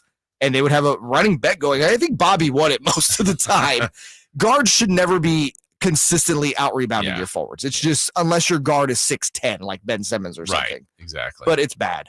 Well, we've got more on the Kings, certainly more on that controversial finish. We'll hear from Mike Brown, the audio. You need to hear about that. But we've got more to get to, including Odell Beckham Jr. on the 49ers. Really, could it be a possibility? We react to that and more on 3 for Madness. You want the inside scoop on the Sacramento Kings? Cattles and Rami are giving it to you. Tune in every Thursday at 4 p.m. for an exclusive interview with a member of the Kings coaching staff. You know, when you're talking about Foxy, we're going to utilize his speed. We're going to make sure the floor is spaced so he can get to the paint. Keegan has a potential, and we have no doubt in our minds that he'll be a huge part of our winning in the future. From your local sports leader. Sactown Sports. Buying a new Acura is an easy decision, and Acura of Stockton makes buying easy. Come and see us today or shop online. If we don't have it, you can pre-select your favorite Acura and pick it up when it arrives. No contracts or deposits required. It's that easy. Plus, we'll pay top dollar for your trade whether you buy from us or not. Don't settle for less than the quality of a new Acura from Acura of Stockton. Shop in person or online at AcuraofStockton.com. You're the one who protects the flock, and that requires an eye for detail. Because when safety and well-being are on the line, it's the details that can save lives. Even when no one else is watching, you see everything. Grainger gets you, and we're here for you, and all the ones who get it done with a wide range of safety products and solutions, plus board-certified safety consultants here to answer your questions. Call, click Grainger.com, or just stop by. Grainger, for the ones who get it done. 3 questions, 3 answers. It's 3 for Magnus on the Carmichael Dave Show with Jason Ross. Question 1. Jason Ross, Che Mars here on this rainy Tuesday morning. Before we get to our the rain again. Best rain song. That's a good one. That's my favorite. Eurythmics. Yeah. Blame It on the Rain. Blame It on the Rain. Milli Vanilli. Orange Juice Jones. I saw you and him.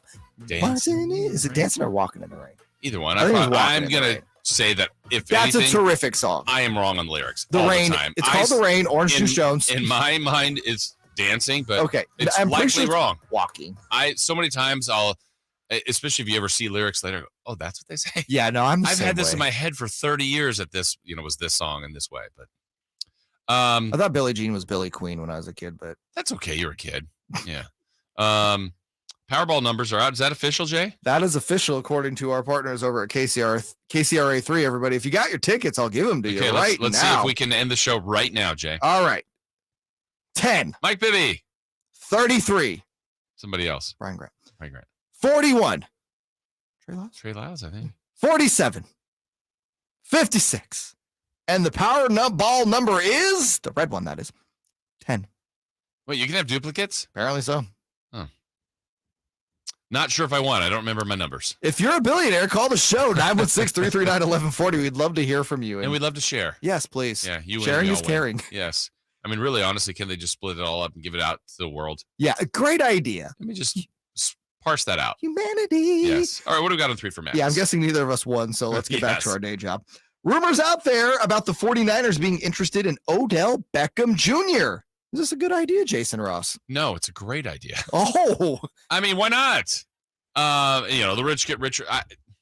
Well, that team's my team, so get rich. Yeah, okay, I'm trying to paint the negative. What would be the negative? What's it going to cost you? A distraction. Possibly There's so many weapons, he might get to the point where if he's not getting the ball, Odell might go Odell. Or is it Odell might not him, but might it Ayuk all of a sudden, or someone else like, hey, I was getting targeted 12 times a game. Now it's 5 because of Odell. But I think it's an organization that just wants to win. Doesn't mean you don't have a few egos in there that, think theirs should be theirs. But that would be a potential negative. Certainly whatever it costs them could be a potential negative. That for us as fans would be like, I don't care what it costs you as long as it's not mortgaging any substantial part of your future.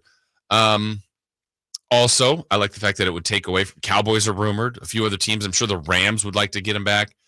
And then it's let's go to the best case scenario. You get him. He's recovered from his ACL, hopefully. I just think about the possibilities, Jay. I mean, it's McCaffrey's a problem. Ayuk's a problem. Debo's a problem. Kittle's a problem. So is Jimmy. In a different way. Well, you do have a quarterback that I don't fully love, but I mean, you are giving him everything possible to succeed. If he can't succeed with those guys, bro. And I do think, and I hear people like, Kyle Shanahan doesn't know what he's doing. I think he's a good play caller. He's not perfect. I think he's good. And I think he's good at scheme and different things. And now I just feel like you're giving him another toy, another weapon that I just think would be awesome. Yeah, I mean, I'm here for it. I think the culture in that locker room can bring in a guy like Odell and he can adapt. I was telling you before the show, I'm just envisioning it now. You line up 3 on the right. Okay. 3 wide on the right. Who's over there? Ayuk, Samuel, and Odell. Debo? Oh, yeah. Yeah, Samuel. Oh, Samuel. Oh, yeah, Samuel. I like the real last name. McCaffrey in the slot. Okay. I got the 3 covered. I can cover these 3 over here. McCaffrey's in the slot. Okay, I'm a little nervous about that. Kittle's on the left side. Oh, you got him too? Yeah. Well, that's not fair. Is this the Pro Bowl? You gonna hike that ball to Jimmy in an empty backfield? Oh, I won't rush him. You got so many weapons that he overthrows for interception. Come on. I'm kidding, but not really. Hey, Odell can throw. Give it to him. And Christian McCaffrey can throw. Yes. Yeah, no, they got guys can throw. Oh man. Debo can probably throw. But they don't have a defense. Probably throw. Oh no, they do have a defense. No, they do have a defense. That's getting healthy, by the way. They don't have a good special. No, they're good. They weren't. No, last year they they didn't have a good special teams. This year the special teams is much improved. Do it. Get Odell Beckham Jr. I agree. Yeah. Question 2. Question 2. Which current ESPN personality would you like to see become the next to be converted to an NFL head coach? Jeff Saturday just did. They've had others that have left the booth. Obviously, well, Herm Edwards went back to Arizona State. Now he's back on ESPN. Mm-hmm. Gruden was a coach first, and he's bounced around. But if we're talking about like the ESPN personnel, actually, I think Louis Riddick would be really good, but I think he wants to be in the front office. Brian Greasy became a coach with the 49ers. Let's change it up. Let's go Mina Kimes. Let's get her on the sideline. She knows her football. Mina Kimes. Well, I mean, that's just Saturday, right? Like he's connected to the Colts. She's got her connections to the Great Big Northwest. Seahawks fan, yeah. Who else is up there right now? Keyshawn. See Mina Kimes calling plays next to Pete Carroll. Yes. Do you have somebody? I mean, Randy Moss. Oh, as a head coach? Yes. Okay. Give me Randy. He replaces Belichick in New England. That's a great idea. It's so good. Hell, I'll tell you this much. If Jeff Saturday even sniffs the smallest amount of success after Frank Reich, who was a Super Bowl winning offensive coordinator, just went in there and, pooped the bed, why not Randy Moss in Oakland, or Las Vegas? They might need some help. That might. Yeah. I don't think McDaniels will be here next season. There was a lot of talk. Would he make it through the weekend? I figured he'd make it through the weekend. Yeah. I mean, that's 17-point leads they've blown to the Jags and to the Cardinals. 3 17-point Is there another leads. one? Yeah, we talked about it. Okay, I forgot the other one. But some games they've given away. They just stinker in New Orleans. I mean, why even make – it would have been better off for the Raiders in that one to go, you know what?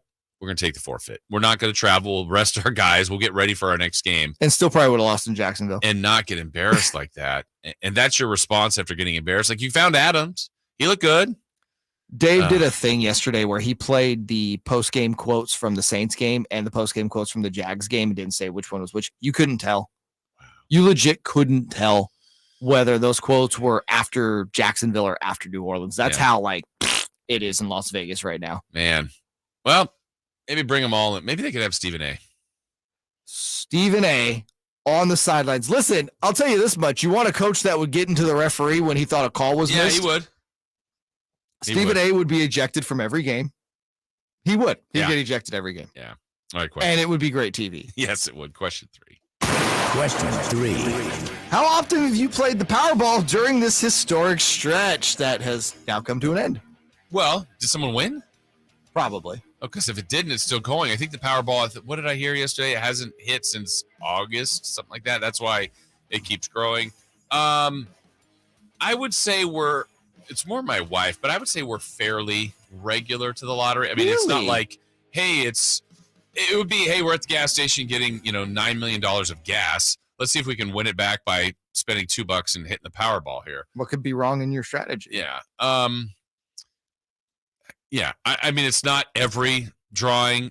Maybe we might go weeks without playing it, and then we might play it 4 times in a row. We're playing it now. I went yesterday, got back in town right before I came here, and there was about 7 people in line. I'm like, yeah. Okay. And I guess that was pretty small line. I've played it more. Do you have a strategy when picking your balls? Yeah. Very carefully. No strategy. You just pick numbers? Yeah, quick pick. Yeah. I have my lucky numbers that never do anything. Yeah. Yeah. So I don't know if they're lucky. I don't really play the lotto ever. Okay. Like Pat getting me the ticket. That's my only ticket. Yeah. That's playing. Are you more, if you were to play, more of the lottery, like the big hit like that, or a scratcher?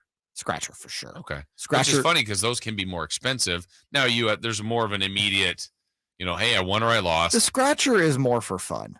Yeah. Right. Scratchers are fun to do. Because I think most people do quick pick. If they don't, that's fine. But it's pretty much, hey, it's just taking a shot and then I wait. And more times than not, that's the problem. Like if we play 3 or 4 times in 2 weeks, we have a bunch of the, 4 or 5 of these sitting around. Like, which one was this? Was this a winner? Oh, this was last Wednesday's drawing. I don't know what the numbers were. It's just kind of a process. Yeah, I'm good on the lotto. Yeah, but you didn't play the Powerball. Outside of the ticket Pat got me, which I think was that like was a week or so ago. No, I don't play. Okay. Well, you can't win if you don't play. Also can't lose if I don't play. True. True. 1.9 billion. So you win that today, Jay. What do you do tomorrow? Not necessarily tomorrow. What's the first thing you do? Oh God, when I get the money, or like when I find out, because you don't get the money right away. Yeah, I think I would really try to be as incognito as possible, though. That's my thing. Really difficult. I'm not trying to have anybody know that. Yeah. Until I buy a stake in the Kings. But at some point, you have to let someone know. It doesn't have to be the job. It doesn't have to be us. But I'm letting my significant other know. How far does that net go out? It's probably starts with my significant other and then my parents and my brother. Yeah. Because I know they'll keep it secret. Okay. If you could trust in them, then that's perfect. Eventually, it'll net out to the rest of my family. Then eventually, people will catch on. But money's secured in places you want it, and you're fine. By that point, I'll be out in my ranch in Montana. Yeah, with heavy security. Heavy security. All right. John Dutton security. Yes. Last night, the Kings lost. The story, though, ends up being yet again the final play. Would the Kings have won out if the call was correct? We don't know, but Mike Brown wants you to hear about it, wants the league to hear about it. We've got his audio next.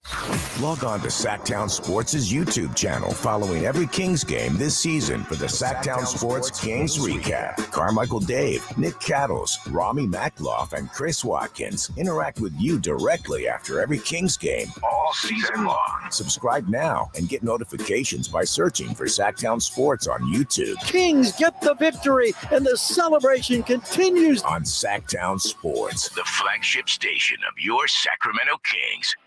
Your local utilities are offering up to $11,000 in rebates to make energy-saving home improvements. Turn to the experts at Clark & Rush and Carrier, your rebate specialists. License 608-005. These home electrification upgrades will lower your energy bills and put rebate cash in your pocket. We'll even do the paperwork. You enjoy the rebates. Smart energy savings is what we do. Clark and Rush. Call 916-609-2681. Yeah, we're a sports family. 2-a-day practices with muddy gear, driving in all kinds of weather to get to away games, and of course, the gravel parking lots. Oh, and did we mention kids? So you can imagine what our car looks like, except it doesn't. We're big fans of defying expectations. So we go to Quick Quack and shine like all our kids' trophies. Go for the win yourself and head to Quick Quack for a shine that lets you defy expectations. Power Business Technology is proud to be 100% independent, locally owned and managed Toshiba copier dealer. Local ownership cuts out the red tape, allowing ourselves to never be too busy to personally answer the call when our clients need us. Recognized for excellence in service execution, training, and customer service, we're proud to be named a 2022 Toshiba ProMasters Elite Dealer. Contact us today for all of your business printing needs at 844-POWER-BZ. That's 844-769-3729, or visit us at powercopiers.com. Okay, smile naturally. Perfect. Cam's Photography knows wedding season ramps up in a flash.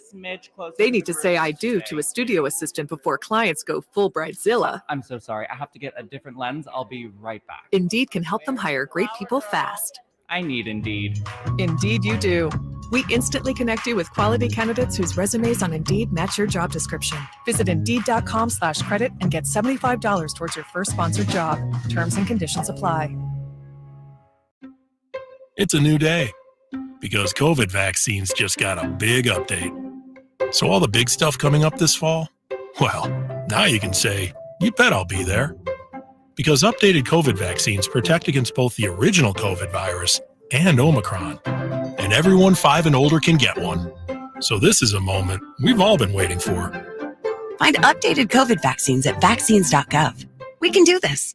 Paid for by the U.S. Department of Health and Human Services. Servicing your vehicle has never been so easy. At Northern California's #1 Honda dealer, Stockton Honda. Schedule your next service appointment anytime, anywhere at StocktonHonda.com. It only takes a minute to schedule, and our award-winning service team will have you back on the road in no time. Oil changes, tires, parts, and more. Anytime, anywhere, it's all here. StocktonHonda.com. Sactown Sports headlines. With your Sactown Sports headlines, I'm Jay Mars. The Sacramento Kings led most of the way last night in San Francisco, but found themselves down 3 with less than 2 seconds to play. Inbounds pass, the ball fake, gives to Herter, rocks, fires. It's going to be short a foot. He claims he was fouled. Pat Frayer shaking his head says no, and once again, a whistle is swallowed at the end, and Herter cannot believe that this game is over. He wanted to go to the line and shoot 3 free throws and try to force overtime, but he will not get that opportunity. De'Aaron Fox continued his stellar play, leading the team with 28 points on 47% shooting, while Malik Monk had his best game as a King off the bench with 24 points, 6 rebounds, and 4 assists. The Kings return home to the Golden One Center Wednesday evening against the Cavs. The Ravens blew out the Saints in New Orleans on Monday Night Football 27-13. Ravens running back Kenyon Drake ran for 93 yards and 2 touchdowns, improving the Ravens' record to 6-3. NFL insider Jay Glazer told a Bay Area radio station yesterday that he expects the San Francisco 49ers to be a part of the bidding war for free agent wide receiver Odell Beckham Jr. Beckham last appeared for the Rams in their Super Bowl 56 victory, catching 2 passes for 52 yards and a touchdown. Beckham has been recovering from ACL surgery and is expected to receive strong interest as well from the Dallas Cowboys. Coming up on today's show, the Athletics 49ers beat writer Matt Barrows joins us at 7:43, and former NFL quarterback Sean Salisbury joins us at 8:13. Both guests will be coming to you via the Folsom Lake Honda hotline. Folsom Lake Honda, your one-stop Honda shop. Those are your headlines. Back to the Carmichael Dave Show with Jason Ross. You know they've been here for a combined 50 years. Hey! The Carmichael Dave Show with Jason Ross on Sactown Sports 1140. Well, it ended up being an entertaining game last night for what that's worth, and we know it's about wins and losses, and the Kings take another loss. That's the problem. They are now 3-6. I don't know if Kevin Huerter would have hit all 3 free throws of that final call. You just heard it in Jay's headlines, the call by G-Man. He thought he was fouled.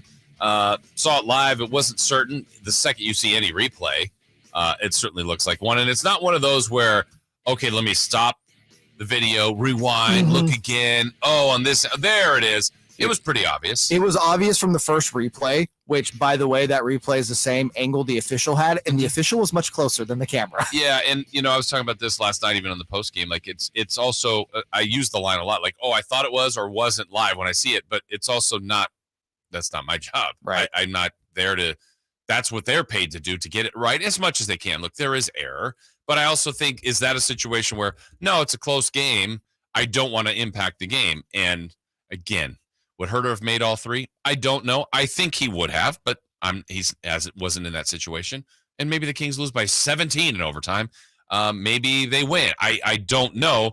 It's just, Jay, it leaves you feeling a little incomplete and feeling slighted, whether that's right or wrong, but certainly we're going to hear from Mike Brown in a moment. He certainly feels slighted. Yeah, and so did the fan base, so did the team. Everyone feels slighted. We brought it up earlier, and I'll say it again.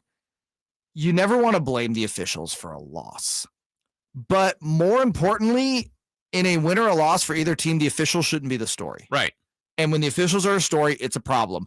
And, this is 2 games, but I'm going to say it's 3 games in a row now where the officials really missed obvious calls right in front of them. Yeah, because the middle one you're talking about didn't impact the win-loss, or at least the Kings still won the game. We are De'Aaron Fox not hitting a shot from the logo away to having that be a conversation. Yeah. But here we are. So you have Miami. Tyler Hero clearly travels. It's in front of the referee. Again, there was no the referee just had a bad angle on it, because that happens. Mm-hmm. Clearly traveled. Should have called it. I mean, we all saw it on the first replay, like, oh, yeah, no, there's 1-2, or there's the jump stop, step back, 1-2. That's traveling in any time in basketball from 6th grade to the NBA. Monk clearly fouled in the corner. 2-minute report confirms it. Right in front of the official. No call. Last night, again, right in front of the official. It's a clear foul. Anybody who's watched basketball for 10 minutes knew that was a foul. Yeah. By the way, on that, what's Clay doing? Clay is... I'm for contesting, but... Yeah, he's trying to block the shot. He's really going at, and, Huerter was almost fading. I just, Huerter was... It would have been a miracle for Huerter to make it. Yes. In and of itself. Get a hand in his face, dude. That's what you do in that situation. Maybe not even jump, just hand up, make it just a body there, presence. Do you think the official was so surprised he tried to block the shot that he's just like, oh, I don't know. What am I supposed to do with this? I don't know, but I found it interesting that Mike Brown went to that card again, did it earlier against Miami. That was on the same road trip, by the way. Here was Mike Brown post-game, the audio that I'm sure the league will hear from Coach Brown. But I tell you, man, I feel bad for our guys. It's tough being a Sacramento King, I think, because Kevin got fouled. And, I just want to, I know there are missed calls throughout the course of the game, missed calls on us, missed calls on our opponent. I just want, at the end of the game, somebody to step up and make the right call. And a guy gets hit on the arm shooting a 3, it's a foul. A guy takes 6 steps or 3-4 steps, it's a travel. And we just want an opportunity to win in overtime. But just like in the Miami game, I asked the ref if it was a foul. He said no. It's clearly a foul. And again, like I said, I feel bad because our guys fought and they didn't get an opportunity in overtime. But that's part of it, But to have 2 games like that on the road where the whistle is swallowed and then there's a missed call, that's tough, man. That's tough for my guys in the locker room because they're fighting their behind off. Coach Brown, I'm not trying to get you in trouble or anything like that. I just want to know, do you guys reach out to the NBA and, and clearly point out these things that happened, because that clearly looked like a foul at the end of the game? No, it was a foul. We don't have to reach out to the NBA. The NBA knows it's a foul, and basically they'll tell us that they missed a call, but you still lost. So, it is what it is. Again, we have to be better. Golden State, championship level team, and they turned it up in the second half. But like I said, if there's a play, especially at the end of the game, you got to make a call. You got to call a game the right way. And that call right there was not done the right way. Strong words again from Mike Brown. I'm with him. It's not the reason, but it's a reason. It's an impact on the game. And I do believe, Jay, we're going to see the last 2-minute report today, and I believe it's going to say that that should have been called a foul. I've said it before. I'll say it again. I'm not a fan of the last 2-minute report. I know the officials are evaluated. I know they're critiqued. I know what their thought process is. We believe that transparency is important for our fans. Okay.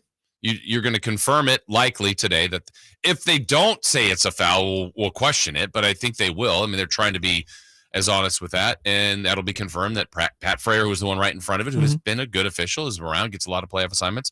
He missed it. And again, there's error that happens, but that's really tough to have that happen twice in a 3-game span officially as far as impacting the conclusion, and nearly 3, like you said, on the same team. Yeah, and it's ridiculous. Hard not to get a complex on that. Yeah, it is hard not to get a complex on that, especially when you've watched a team lose 16 straight seasons and you actually have like this hint of hope. Yeah. That it's so sad that we go there here, but again, it's, context matters in these situations sometimes. We have a shot at playing this year, and it's calls like that that just completely can change things around. Yeah. And I am a big proponent of call the game the same way in the fourth quarter as you would have called in the first quarter. Yep. Be consistent. If you're not calling that in the first quarter, great. Don't call it in the fourth, but you're calling that in the first quarter. You're calling that in the first quarter. That play, obviously, I mean, usually unless there's 1 second left in the shot clock, you're not doing that. But the idea that a guy shoots a 3 is hit on the arm, you're calling that. And we said it earlier, and I will say this again. Reverse the situation. Kings are up 3. Klay Thompson gets the ball with 1.5 left, turns and shoots a 3. Kevin Huerter jumps to block the shot, hits him on the arm. Klay falls down. They're blowing the whistle. I believe they do. They're blowing the whistle. I believe they do. There's no reason to believe they're not. And that's all Coach Brown wants here, is to believe that there's fairness. I want to believe, because if you really, and I know there's people out there, the refs are against the Kings. I don't, because if you think that, then why would you ever watch? Because then that feels tainted. I don't think that's the case, but this has happened twice, and I think Mike Brown has done a good job here, Jay, of, he's gone to this card twice in the first 9 games, twice out of 3 games. You don't want to look like you're a whiner. I don't think he's there, but you also don't want to keep having your team getting run over like this. But he's got to be a little bit careful. He's not there yet by any means, and he doesn't sound like he's whining. No, he's addressing a point. He wants accountability is what he's asking for, exactly. And I think that's a completely fair thing to ask, even if it is the NBA. And I know this is a deeper conversation, and what I'm bringing up is, we're at a time in society where people are having a lot of issues trusting institutions right now. So it falls right in line with that. And so given just how people are thinking right now, I think that's why you hear that, and I can understand why. Yeah. I don't agree with like what you said. I don't agree with the idea that the refs are after the Kings. Right. I'm not opposed to the idea that, hey, game on the line, Kings are playing a much better team, and in this situation, we're just going to kind of give the better team the benefit of the doubt. Yeah. I think that's more than fair to bring up. Yeah, and I just think there's some element to that, whether it's a subconscious thing. Again, officiating is a judgment. Right. And get Tony Gwynn in the batter's box, and it's a marginal pitch. Well, if he didn't swing at it, it's probably a ball. Mm-hmm. Well, was it? And there's a belief, and he's so good. His eye, he's going to know. And the umpire probably is just leaning like, yeah. I mean, and whether he's purposely doing that or there's a subconscious to it, or it's, hey, this team is the best in the league. They're the champs. They probably didn't foul. But it's the reason why I can't stand NBA officiating. I think, everyone gives grief to the NFL officials for a good reason. I think the NBA officiating is way worse. I also think it's a harder sport to call, but that's, subjective. It's things like traveling, right? Mm-hmm. You see this happen all the time. Guy will get the ball top of the key. He'll move his pivot foot ever so slightly. They'll catch that and call travel. And it's like, wow, man, these guys' eyes are trained. But then you have the Tyler Hero travel, which is clearly a travel. We're not going to call that. Who had the other one? Jeremy Grant. Jeremy on the Grant. lob that won it in Phoenix. I mean, he clearly traveled. He moonwalked. Dude. Yeah. And go back to the first Miami game. The 3 Tyler Hero missed in the fourth quarter. Mm-hmm. He sprinted 4 steps to shoot the ball. It's like, how are we calling in the first quarter a slight move of the pivot foot of travel? Right. But LeBron is the worst case. Dwayne Wade was too. I mean, they get the damn ball. They'll sprint 7 steps without taking a dribble, dunk it. It's just like, yeah. All right. Yeah, we're going to let that go. We're just going to let that go. Yeah. It's stupid. Well, we'll find out later today, the last 2-minute report for whatever that's worth, whether or not it officially was called incorrectly or correctly. All right. How ready are the 49ers for the second half? And could Odell Beckham Jr. really be in the cards? We'll ask Matt Barrows next. Your home for the most comprehensive 49ers coverage. Debo, Bosa, to our very own Armstead. The 49ers Authority, Sactown Sports. Sactown Sports. Your local sports leader. I'm in the great outdoors doing a little Dodge watching with Vince Bloom, the big guy at Lasher's Elk Grove Dodge. Would you look at that? Those are some pretty high-powered binoculars you got there, Vince. Yeah, I use them to spot all the Lasher license plates out there. Well, there's bound to be a lot because, you are the big guy after all, and the big guy's known for making great deals on new Ram 1500 Bighorns and Longhorns, Tradesmen and Laramies, crew cabs and quad cabs, 4x4s and 4x2s. I know. Hold on. I see another one. Another what? Looked like it might have been a new Dodge Challenger. I think so. Or a new Dodge Charger. Elk Grove Dodge sells a ton of those, And new Durangos, Chrysler Pacificas, Jeep Cherokees, and the new Grand Cherokee, Jeep Compass, Gladiators, and Wranglers, and the all-new Wagoneer. I've heard Elk Grove Dodge has great deals on those, too. Oh, he's taking off. Oh, I'm sorry. You lose him? Oh, no. Just another happy customer migrating back to Elk Grove Dodge. No surprise there, because for over 40 years, the name Lasher means a great deal. Only at Lasher's Elk Grove Dodge and the Elk Grove Auto Mall and online at elkgrovedodge.com. The number one priority for the good folks over at American Energy is making sure you and your family are comfortable in your home for the holidays. And that's why they're giving away a free whole home HVAC system to one lucky family in the greater Sacramento area. If you know a family in need of being comfortable this winter, enter for your chance to win the American Energy Comfort Giveaway by going to the AE Way. That's the AE Way.com today. You could win a free whole home HVAC system. For the official contest rules, go to the AEWay.com. The year was 1948. The Sacramento Symphony was founded. Harry Truman was president. Jerry Mathers from Leave It to Beaver was born. And Walter Keyes opened his first Naturewood home furnishing store 74 years ago on 25th and Broadway. Hi, I'm Frank LaRosa with Golf to Go. All those many years ago, the Keyes family promised integrity and quality in serving families just like yours and mine. Near as I can tell, Walter would have been pretty proud to know that those same values are evident today at Naturewood Home Furnishings. The Naturewood team takes great pride and significant effort to offer Northern California families a vast selection of home furnishings. Furnishings that not only last for generations, but also lead to everlasting memories of cherished times. Visit Naturewood Home Furnishings now during their Veterans Day Save the Tax Sale and get started making your own brand of memories. The Keyes family would love to hear them. Naturewood Home Furnishings off Highway 50 at Hazel. Look for the water wheel. Okay, smile naturally.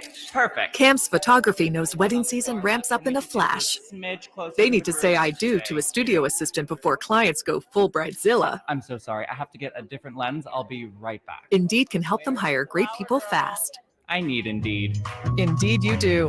We instantly connect you with quality candidates whose resumes on Indeed match your job description. Visit Indeed.com/credit and get $75 towards your first sponsored job. Terms and conditions apply. It's a new day because COVID vaccines just got a big update. So all the big stuff coming up this fall, well, now you can say, you bet I'll be there. Because updated COVID vaccines protect against both the original COVID virus and Omicron. And everyone 5 and older can get one. So this is a moment we've all been waiting for. Find updated COVID vaccines at vaccines.gov. We can do this. Paid for by the U.S. Department of Health and Human Services. Did you know addiction to drugs like meth or cocaine is a disease and not a choice? But getting help is. If you have stimulant use disorder, you, your family, and friends may have a lot of questions, including where to start. Choose Change California can help. Make a change today and find a proven treatment option for you at choosechangeca.org. Stimulating conversation about kitchen gadgets and baseball cards. I think that's really crazy interesting. It's the Carmichael Day Show with Jason Ross on Sactown Sports 1140. And once again, no Carmichael Day with us today. He is back tomorrow. Jason Ross, Jay Mars here, and all guests come to you from the Folsom Lake Honda Hotline. Folsom Lake Honda, your one-stop Honda shop. We missed him yesterday, but he's with us today. Better than ever, refreshed after the bye week. This is Matt Barrows. Matt, good morning. How are you? I'm doing well. Yeah, I'm very sorry I was out of pocket yesterday when you guys called, but eager to make up for it today. What does a writer that covers a team that has a bye week do with his time off? Well, I have a friend group, and we like to get together once a year, and it's all dependent on the 49ers bye week. So when the schedule comes out in April, not only am I looking for that bye week, but my 6 buddies from college are as well. So this year we went to Joshua Tree for 4 days. First time for any of us down there, and it was great. I think it's a great time of the year to go. It wasn't hot, wasn't cold. It was right in the middle. Well, perfect. Good. I'm glad you got away. As far as the Niners go, Matt, obviously they talked about the bye week coming at a good time, trying to get players healthy, and maybe some guys get away. But the coaching staff, Kyle Shanahan, what do you think maybe his points of emphasis are for this second half to really get this team going? Yeah, I mean, it's all about kind of cohesiveness with this team. And it was funny that, usually these guys are really looking forward to that bye week, especially when it comes mid-season, all the kind of aches and pains that they're dealing with. George Kittle said, I kind of wish it didn't happen now, because that Rams game was the first time that all 3 phases really played together and played well. And, the 49ers felt like they finally had kind of found that team-wide rhythm. So, I mean, it's easy to identify. It's hard to do, but just to kind of keep that going, and to keep that going with adding some major components, too. Elijah Mitchell only played a handful of snaps until he was hurt in week 1. He comes back in and finds, an entirely different backfield. Jason Verrett could come in and start starting, and so that secondary might be pretty different from the week 1 secondary that we saw. So there are some kind of wholesale changes while the team is still trying to kind of keep that momentum from that Rams game going. Matt Barrows, 49ers beat writer for The Athletic, joining us this morning. Matt, obviously 49ers fans' ears perked up when Jay Glazer said they will be in the bidding war for Odell Beckham Jr. 2-part question for you. Number 1, how much do you believe that the Niners have a shot at OBJ? And number 2, if he did sign there, where do you see him and how do you see him fitting into that offense? Yeah, I mean, I think they absolutely have a shot. I think Beckham Jr. wants to go to a contending team. So I'm sure he sees the 49ers. He sees their Christian McCaffrey move. They're the kind of it team right now. But, I mean, there are other teams like that. I mean, Jerry Jones is putting on a full court press, wooing him, Beckham Jr. right now. The Bills, that's a team that any good offensive weapon would want to sign, given who their quarterback is. He has a kind of existing rapport with the Rams. So, I think he and his agent are doing an excellent job of kind of creating a market, creating a bidding war. And I just wonder how deeply the 49ers would jump into that after getting into a bidding war and winning it with Christian McCaffrey. I know this doesn't involve draft picks, but I don't know if they're going to go whole hog on this one as well. They keep surprising me, though, so who knows what happens. As far as how he fits, that to me is the bigger question there, because you've got a receiving core that already includes Deebo Samuel and Brandon Ayuk and George Kittle. You've got McCaffrey, who's going to be getting a lot of passes. I just wonder whether it's a kind of too many cooks spoil the soup situation. You start to get sort of an all-star team feel, and those can go. There are two ways those can go. They can go really well, and you win the Super Bowl like the Rams did last year, or it's the 2011 Philadelphia Eagles, sort of like an ESPN dream team that just had nothing, and they were criticized for it. They had no chemistry. Expectations were high, and it just collapsed in on itself. So you don't want that. I mean, that's sort of a John Lynch question. He's all about chemistry and locker room and how would Beckham sort of help that. So I don't know, but it would be a lot of mouths to feed for Jimmy Garoppolo. Yeah, that's the only downside I really see in it, Matt, is that last point. And I don't know the Niners players well enough, and I'm sure you could speak on it better, that, when you add a player like that, there's going to be weekends where not everybody gets theirs. It's just a matter of numbers. And I don't believe it's a team filled with ego, but maybe that goes hand in hand with winning. If they don't win, maybe that ego shows up more. I think that's the only downside I could possibly see. Do you think it could run amok amongst that locker room?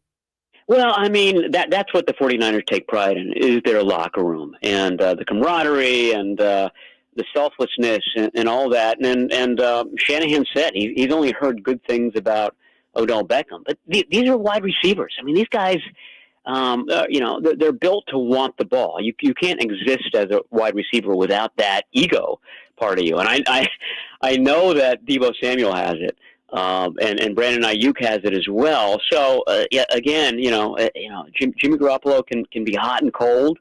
It would be a lot of pressure on him to, like I said, to kind of feed those egos.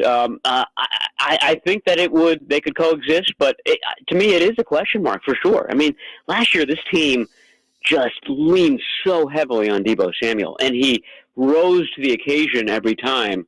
I wonder how he would handle sort of being, second, third, fourth option some games. That to me would be difficult, given everything that he gave everything to this team last year. And was rewarded for it. But it's a fantastic question. I don't know what the answer is, but I guarantee you it's something that John Lynch and Kyle Shanahan are contemplating right now. Matt Barrows from The Athletic joining us this morning. Matt, three guys on the defensive side of the ball that I think could really give the Niners a boost if they get healthy. I want we can get a couple updates on Eric Armstead, Javon Kinlaw, Azeez Al-Shaair. Where are we at with those three guys? Yeah, I mean, it seemed a few weeks ago as if Azeez Al-Shaair would be the last guy to return.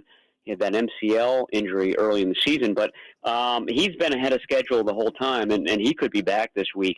Kinlaw's got to stay out one more week just because he's the only one of those three. I guess Al-Shaair is too. He's on IR, so I think he has to, by rule, miss this Chargers game, and then he'll be eligible to come back. I talked to him about, 5-6 days ago, and he looked good. He was in good spirits. He said the swelling in his knee has gone down. He understands now what kind of maintenance it's going to require to get through this season. So I think he's in a good place, and I think that he would be back for that game, the Cardinals game in Mexico City, which is a Monday night game. So that gives him an additional day to sort of get back into the swing of things. Throughout this whole thing, Eric Armstead, he's probably easily the most valuable of that trio you mentioned. And it's been a little bit murky with him. I think he's getting closer. Wednesday will be a big day, I think, for him. If he's back at practice, that might indicate that he plays against the Chargers. But I think that could be one more week with him, just one more week getting that ankle, that foot back together so that he's able to play that back eight of the season, those back 8 games. Matt, one last thing here. The division. I mean, I love the NFL and the unpredictable nature of it, but if we kind of look at it from bottom to top, Cardinals, a playoff team a year ago, 3-6. Rams, the champs, at 3-5. Niners at 4-4. And then Seattle, I keep thinking, I don't know if they're very good, but they're 6-3. They've won 4 in a row. They're doing something right. Are the Niners kind of internally a little surprised the way the division is looking at the halfway point? No, I don't think so. I mean, that's the way the whole NFL is. It seems everything's bunched together, and they're sort of just waiting for teams to kind of distinguish themselves down the home stretch. I know that it's weird. The 49ers always beat the Rams, but they always seem to lose to the Cardinals. So I can guarantee you that they're not taking the Cardinals lightly. It's just a matchup issue. The Cardinals do some things that the 49ers have trouble with. They have trouble with the scrambling quarterback. Well, the Cardinals have the ultimate scrambling quarterback in Kyler Murray. So I don't know. I think that they will tell you that they're not going to take any of these teams lightly, that any of them can still kind of come out of this division. But I think that they really like their positioning. I mean, they handled the Seahawks pretty well in week 2, even given the kind of the quarterback roller coaster that this team went on in that game. So that was a good matchup for them. My compadre David Lombardi predicted that they win all of their division games this year, and when you do that, it's kind of hard not to win the division. I think that they're set up really well. They could go either way. The Rams seem to be having a real kind of Super Bowl hangover. And then I think that the Odell Beckham decision, just to kind of tie this all together, will be really interesting because he won a Super Bowl with them last year. He knows that locker room. They know him. They really want him and could use him to have a kind of second half charge. If he decides he doesn't want to go there, I mean, that sort of indicates, where he thinks the Rams are, and he's probably accurate in it. It's going to be a fun week. 49ers, and Chargers. Matt, we look forward to talking to you again next week. Thank you so much for joining us. All right. Anytime, guys. Talk to you soon. All right. Thank you. That's Matt Barrows from The Athletic. 49ers beat writer, joins us each and every week. All right. We got our final hour ahead. The Kings say they're close, but are they? We've got that next. Breaking news, the latest happenings with your favorite teams. You ever wonder about what the heck all these kids are doing on computers all the time? Stay up to date with all of it by following us on Instagram and Twitter. Excuse me, gentlemen, a little update for you. At Sactown 1140. Hi, this is Joe Cordell with the law firm Cordell & Cordell. Divorce can be complicated, especially if children are involved. If you're a father and want to protect your role in your children's lives, remember Cordell & Cordell. We've helped men with matters like these for 30 years, and we'd love to help you. Contact Cordell & Cordell to schedule an appointment with one of our firm's Sacramento area attorneys, a partner men can count on. 500 Capitol Mall, Suite 2060, Sacramento, California, 95814. Online at CordellCordell.com. Sacramento weather is brought to you by Folsom Lake Kia. I'm Tamara Berg in the KCRA 3 Weather Center. It is Tuesday. Out the door, it's going to be a soggy start with heaviest rain expected throughout the morning hours. Into the afternoon, we'll have occasional showers. Temps today in the upper 50s. Get the latest forecast on the KCRA 3 News and the KCRA 3 app. New Kia inventory has been arriving at Folsom Lake Kia. Check out the deals on all the new Kia models. You can even buy with zero down with approved credit. Folsom Lake Kia, your family-owned Kia dealership for over 20 years. It's Carmichael Day for my good friend Shelby and everybody over at RefinanceWithShelby.com. Home equity is the best way for you to build up and pass on wealth. The Equity Builder program happening right now gives first-time home buyers a head start on this with immediate equity in the home via a loan of up to 10% of the purchase price. Now, here's the deal. The loan is completely forgiven if you live in the house as your primary residence for 5 years. Think about that. A $450,000 home. You make about $80,000. You get $45,000 down as part of the Equity Builder program, and you live in the home for 5 years, boom, the loan is gone. You got to be a first-time home buyer. You got to occupy the property as your primary residence. That's about it. Couple of other things, and you're good to go. That's it. Go to RefinanceWithShelby.com. It's a no-brainer. It's the best way to get into this market. RefinanceWithShelby.com. NMLS number 279051. BRE number 01864354. Folks, there's been some fumbles on the way to the big game, but he's been getting some help to get it done tonight. Here's the throw. And he's off to the races. He might go all the way. He's at the 30, the 20, the 10, touchdown. He did it, folks. He did it. Regain and optimize your sexual performance, drug-free and surgery-free. The Gainswave treatment will help you get that bedroom touchdown. See what Dr. Dan Botha and his team at Gainswave can do for you. Visit gainswavecalgary.ca. When it's time to service your vehicle, experience matters. Trust the experts at Folsom Lake Honda. We understand how important it is to have a safe and reliable vehicle, and our highly trained technicians will get the job done right the first time. Check engine light on? We'll check it for free. Need an oil change? Our express service will have you in and out fast. Come in or schedule your service online today. Folsom Lake Honda, yeah, your one-stop Honda shop. Golf to Go is brought to you by the Hagen Oaks Golf Super Shop. Here's Frank LaRosa. Golf Digest Guy Yoakum compiled 10 things we learned from Arnold Palmer on and off the course. First, invent a system and own it. Arnie described it as a whole way of playing. 2, always dress the part. He said the neatly appointed golfer gives the impression that the course and people are special. 3, remember the kids. Arnie always signed for them, and much of his foundation is devoted to kids. 4, walk and walk some more.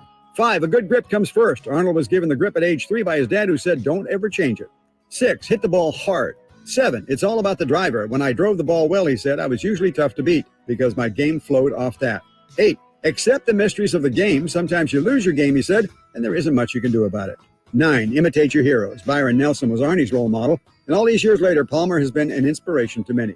10, get it to the hole, he said. If you do that, you'll at least give it a chance to go in, which, if I'm not mistaken, is the object of the game. Arnold Palmer is sorely missed. That's your Golf to Go. I'm Frank LaRosa. The flagship. Ball game. Sacramento wins. KHTK AM and HD1 Sacramento. KYMX HD2 Sacramento. From the Power Business Technology Toshiba Studios. Sactown Sports 1140. The flagship station of your Sacramento Kings. Sactown Sports headlines. With your Sactown Sports headlines, I'm Jay Mars. The Sacramento Kings led most of the way last night in San Francisco, but found themselves down 3 with less than 2 seconds to play. Inbounds pass, the ball fake, gives to Herter, rocks, fires, it's going to be short a foot. He claims he was fouled. Pat Frere shaking his head says no, and once again, a whistle is swallowed at the end, and Herter cannot believe that this game is over. He wanted to go to the line and shoot 3 free throws and try to force overtime, but he will not get that opportunity.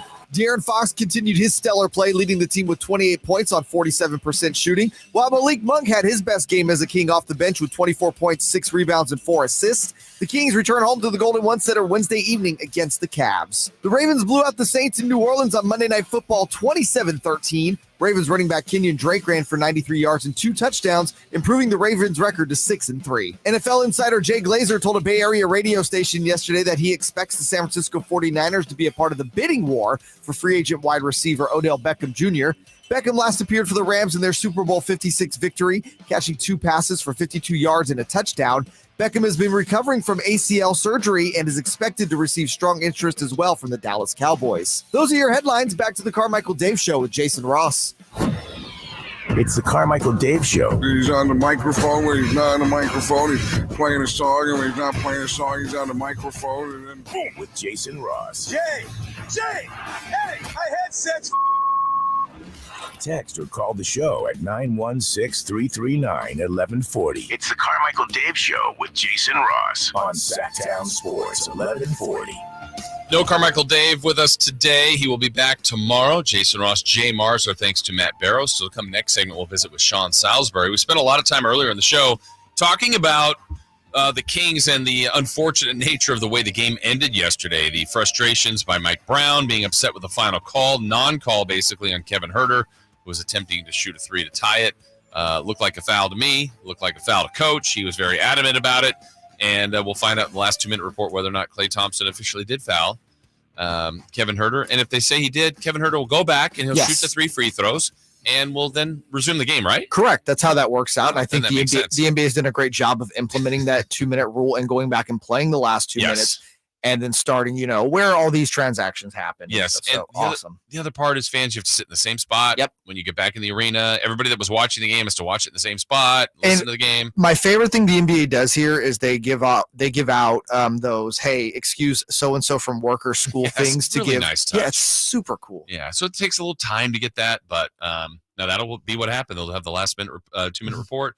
We'll find out there. We probably should get into the nuts and bolts of the actual game because, yeah, it was a reason, not the reason the Kings lost. A couple things just structurally defensively late that I thought were interesting by the Kings. They had a foul to give and they fouled. After that, shot clock and game clock are kind of irrelevant, and the Kings were down 1. And they inbound. They ultimately got the ball to Steph. He looked like he was trapped in the corner. The Kings are desperately wanting a 5-second call. I think they ultimately then called a foul. I was really frustrated with that play because, I mean, when you get the ball to Steph, like at that point, foul early. I know you're going for the 5-second count. And even if the Kings got it, they would have been in the spot they were in with 1.8 roughly, maybe 1.6, 1 second. Who knows if they're counting the exact 5. I mean, you would only been down 1, so any basket wins it, but that's a really desperate play. I don't, it's in live in real time. You got to react fast. I don't think they handled that very well. Was it the idea that, and this is what I think the thought process is, obviously, I don't know. I agree with what you're saying. Foul immediately. Give yourself some time because the worst. Unless you get the steal or turnover, of course. Sure, but if you don't get that, once you don't get that foul, because the likely scenario is the worst case scenario, you're down 3 with a chance to tie with time on the clock to run a play and get a good look. Yeah. I think the thought process was, like you said, they'd rather go for the 5-second call and not let him get up. It's almost like they weirdly trusted themselves down 1 with like less than 2 seconds left, which I don't agree with. Yeah. Well, they got him in the perfect spot for the trap. He was trapped. It's just, the weird part is I don't know where the foul. You got to know the clock better at that point. Yeah, it's real, and he was right in front of the Kings bench. It's a tricky play, tricky scenario. If there's 20 seconds left on the clock, no, you go for that and hope for the 5-second call. If not, he passes out. Then you foul. Yeah, but time's just going. You're like, wait, go do something. Ultimately, poor clock management. Ultimately, it didn't work out there. But after the game, not only was Mike Brown complaining about the officiating, but I mean, he talked about how he feels like they're close. This road trip, by and large, 2-2. You look at wins over Charlotte. You get the great win in Orlando. The losses are the tough one to Miami, the tough one last night. Jay, we heard from Monk post game, Mitchell. Everybody's kind of maintaining that they feel like they're close. Well, if you look at agree? And what does that mean in a sense? That was my big question, because their close is subjective. Close to what? Right. Close to figuring out and pulling out games like that without having to worry about officials. I'll say this, in these last 4 games on this road trip, I thought they've looked better than their first 5 games. I do believe in that. So you're seeing improvement. It's not, but the improvement is not staggering. You know what I mean? It's not like, I haven't felt like I've watched this team in the last 4 games and like, oh, they're a playoff contender. Right. Oh, they're a lock to make the play. And I don't feel that at all. Wednesday is going to be an interesting test. That's a really good team they're playing. The Cavs, the Cavs look like they might have something special on the horizon. It's early, but that's going to be a test. Now, you beat Cleveland at home Wednesday. Okay. And you finish 3-2 in these last 5 games. I'm going to be very honest, going in, given how rough the schedule was for this team, 4-6 after 10 games is, I would be pleasantly surprised. Yeah, especially when it's 0-4. I pegged them at 2-8. Yeah. So it feels like that could be the swing there. And I know what the point is, the premise that they feel like they're close. They're competitive. They're in every game. That's great. But you also don't want to be the team like, hey, we're the best 3-6 team in the league, or hey, we were really good all season long and you went 30-52 and we're close. That's not that. You're close. Not a good team. Yeah. So I don't know where they are. I don't know that I'm ready for the full season assessment here. I do see things that I like. I think De'Aaron's playing out of this world. We already kind of went off the forward rant earlier, like where's Barnes right now? A little worried about Keegan Murray. Not really worried. Early on, I felt like fouls and/or Sabonis' inability to stop people in the paint seemed like it might be a big problem. It's not solved. I think they've done a better job of that. I like that the way Monk's playing right now.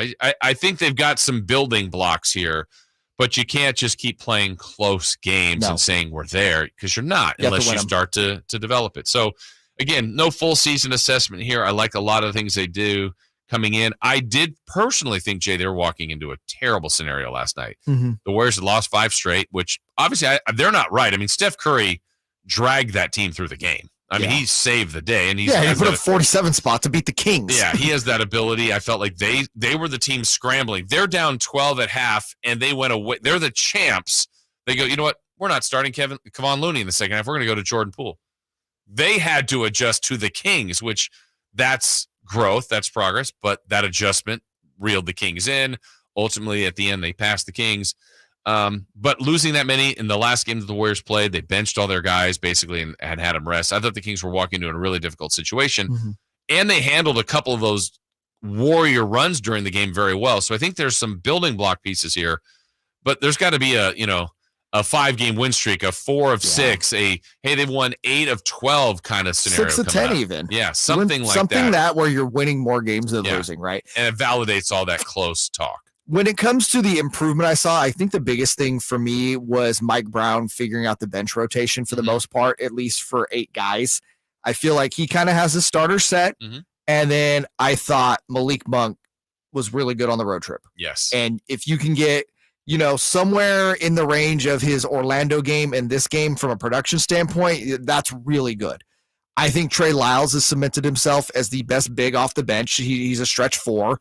That's why I said earlier, if Barnes continues to struggle, I would not be entirely shocked if Lyles moves in there.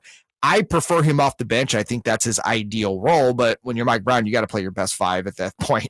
And then I think Davion is starting to turn the corner a little bit. You know, he had that big game against Charlotte when De'Aaron went out. And I thought he played pretty good last night. He did. Yeah, I think right now Monk's been the most reliable lately. He's in a good groove. I think you need to test the Monk, Terrence Davis, who's got it going beyond the arc night. Well, and here's the thing. I agree with you on that, but I think Monk should definitely get first crack at that. That's fine. And you've seen Mike Brown go to Terrence Davis. He went to Terrence Davis last night when they played small. He went to Terrence Davis in the Orlando game. I think Terrence Davis, it's not showing up necessarily in the box scores. I think he's playing good.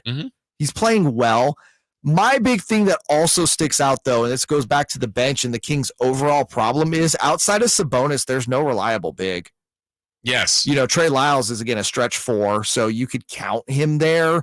But like I said, I think he's ideal. He can't play the 5. And if Sabonis gets in foul trouble, Rashawn didn't even play last night. Right. I am not an advocate of Chimezie Metu getting big minutes. I think Chimezie is fine as your 11th or 12th guy off your bench.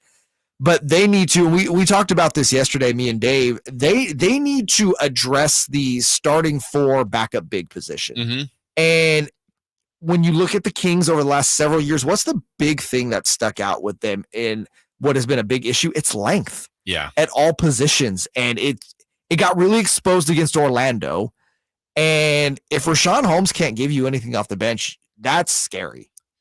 That's why I understood, when we were trying to figure out and crack the code in the preseason of KZ Okpala, the first game I saw him play and just get in the stance and put the arms out, I'm like, I didn't have KZ Okpala in my mind, but I go, they don't have a player on the wing that's 6'7" to 6'10" that is good athlete, long arms. I go, there he is. Now, he hasn't provided a lot offensively, and now it just seems to be lost in the rotation. But you're right. There's some things missing there. And, you get Keegan Murray kind of back on track, and I feel like they'll get going, but they got to do it. And you're still asking a lot of Fox. The good thing is he's responded with that. He has. But you also need other guys to respond, especially at the forward position. This got brought up in our YouTube chat. It's an interesting conversation. I don't think this is a bad idea at all. If Rashawn continues to not give you anything, and you're struggling to get rebounding in defense, Dwight Howard's out there. Yeah, he just signed overseas. But yeah, I thought about him. He'll come back for an offseason. NBA job. You're not looking for him you're looking for him for the exact if he can minutes that he's need. If you can spell Sabonis 15 to 20 minutes, that's all you have to do and provide. You need someone big in the middle. Yeah. Not a bad idea because right now Len Holmes either not playing or not providing what the Kings, I think, are looking for on the inside. All right, more to get to, more on the NBA coming up. But when we come back, Sean Salisbury weekly visit is coming. So much to go over, including what are the Colts doing and are the Raiders, his team, are they this broken? We've got that and more next. You want the inside scoop on the Sacramento Kings? Cattles and Rami are giving it to you. Tune in every Thursday at 4 p.m. for an exclusive interview with a member of the Kings coaching staff. When you're talking about Foxy, we're going to utilize his speed. We're going to make sure the floor is spaced so he can get to the paint. Keegan has the potential, and we have no doubt in our minds that he'll be a huge part of our winning in the future. From your local sports leader. Sactown Sports. My daughter is in middle school, which means my car has to put up with Well, girls opening the door when their nail polish isn't quite dry, or soccer kids kicking the door shut with muddy cleats, or when their school crush shakes up a soda and opens it right in front of my bumper. So you can expect my car to look a mess, but I defy expectations. Thanks to Quick Whack, I don't have to look like middle schoolers are running this show, even though they kind of are. Head to Quick Whack for a shine that lets you defy expectations. It's hard to find a better selection of 4x4s in stock and ready to drive home today than you'll find at M&S Auto on El Camino right off the Cap City Freeway. New truck prices keep rising. M&S invites you to tour their selection of super clean 4x4s and trucks and save thousands. Tacomas, F-150s, Jeeps, Rams, Silverados. Great deals today on hundreds of 4x4s, SUVs, and muscle cars. First-time buyers are welcome. M&S Auto Sales, El Camino, just off the Cap City Freeway. MSAutogroup.com. USC legend, Grey Cup champion, NFL quarterback, and BattleBots host. Here's Sean Salisbury. Oh, we always love checking in with Sean Salisbury each and every Tuesday. Of course, all guests come to you via the Folsom Lake Honda hotline. Folsom Lake Honda, your one-stop Honda shop. Carmichael Dave off today. He's back tomorrow. Jason Ross, Jay Mars, and the aforementioned Sean Salisbury. Sean, I know we're going to get to football certainly with you, but I got to start with baseball because here in Sacramento, I don't think a lot of people just have and you know it nationally, the love for the Astros. But this is a Dusty Baker town, and everybody is happy for him being from this area. What's it like right now? Just Astros fever after the World Series.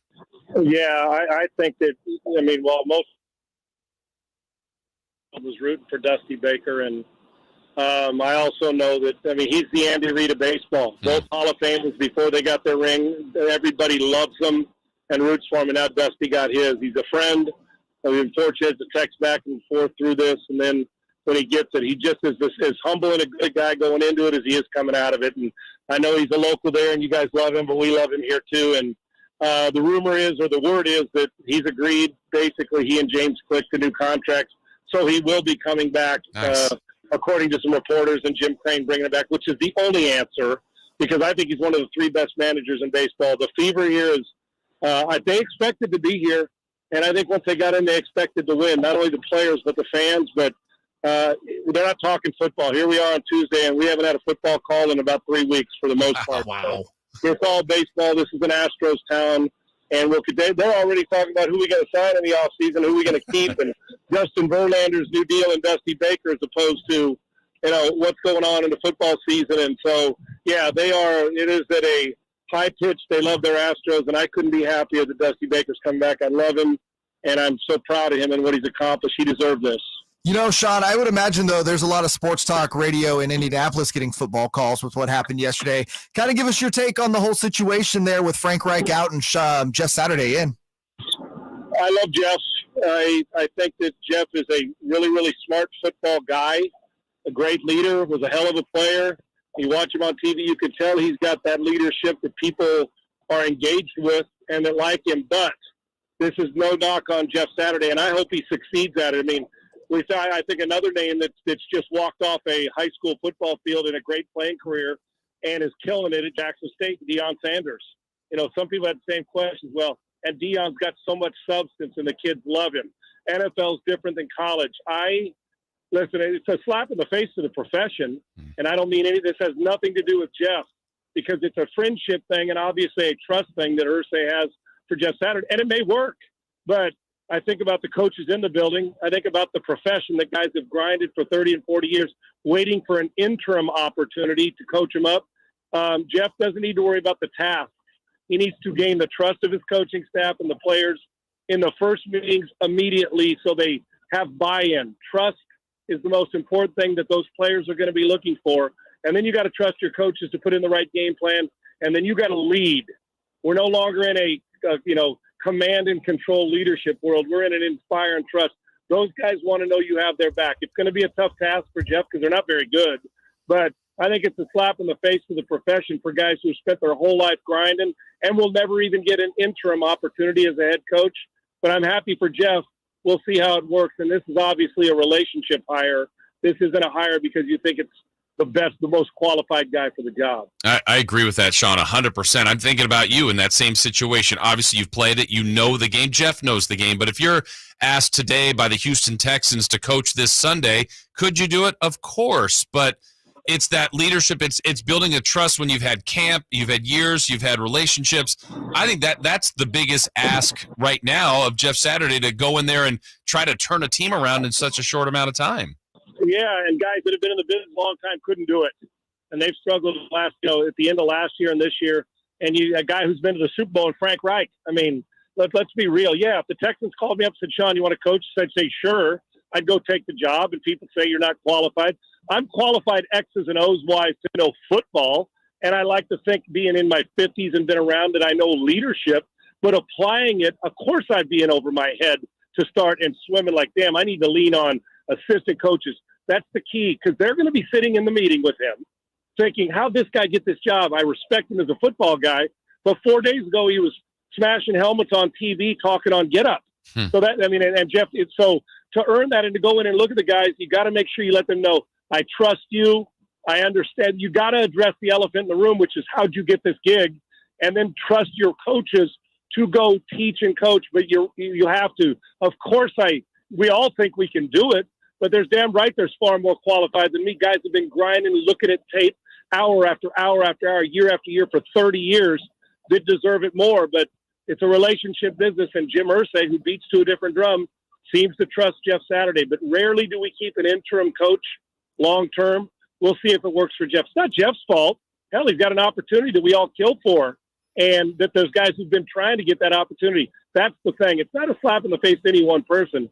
It's a slap in the face of the coaching profession. Our resident QB, Sean Salisbury, joining us this morning. Sean, the Raiders are 2-6 and look like an absolute mess. How much of this are you putting on Josh McDaniels? I think, well, the one thing I do know is players are the ones with the ball in their hand and they play.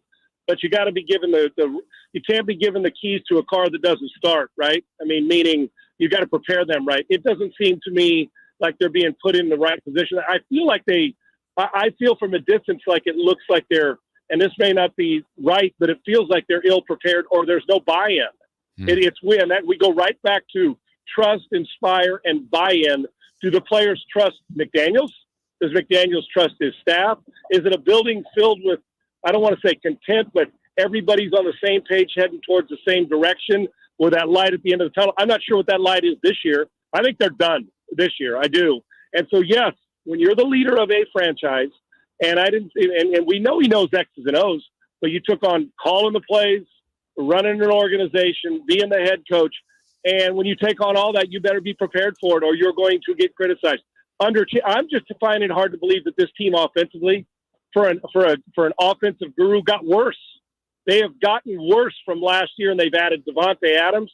You got a 100 receptions guy and Hunter Renfrow. You got a quarterback who's been to Pro Bowls. It's hard. So, yeah, it's got to start with the head coach, and it's got to start with buy-in. It looks to me like it's Where's Waldo, a bunch of guys going in different directions that we can't locate. Sean, can you describe that, like, from your experience? What does a lack of buy-in look like? And I'm talking about practice, film, game day. What would that look like on the player side?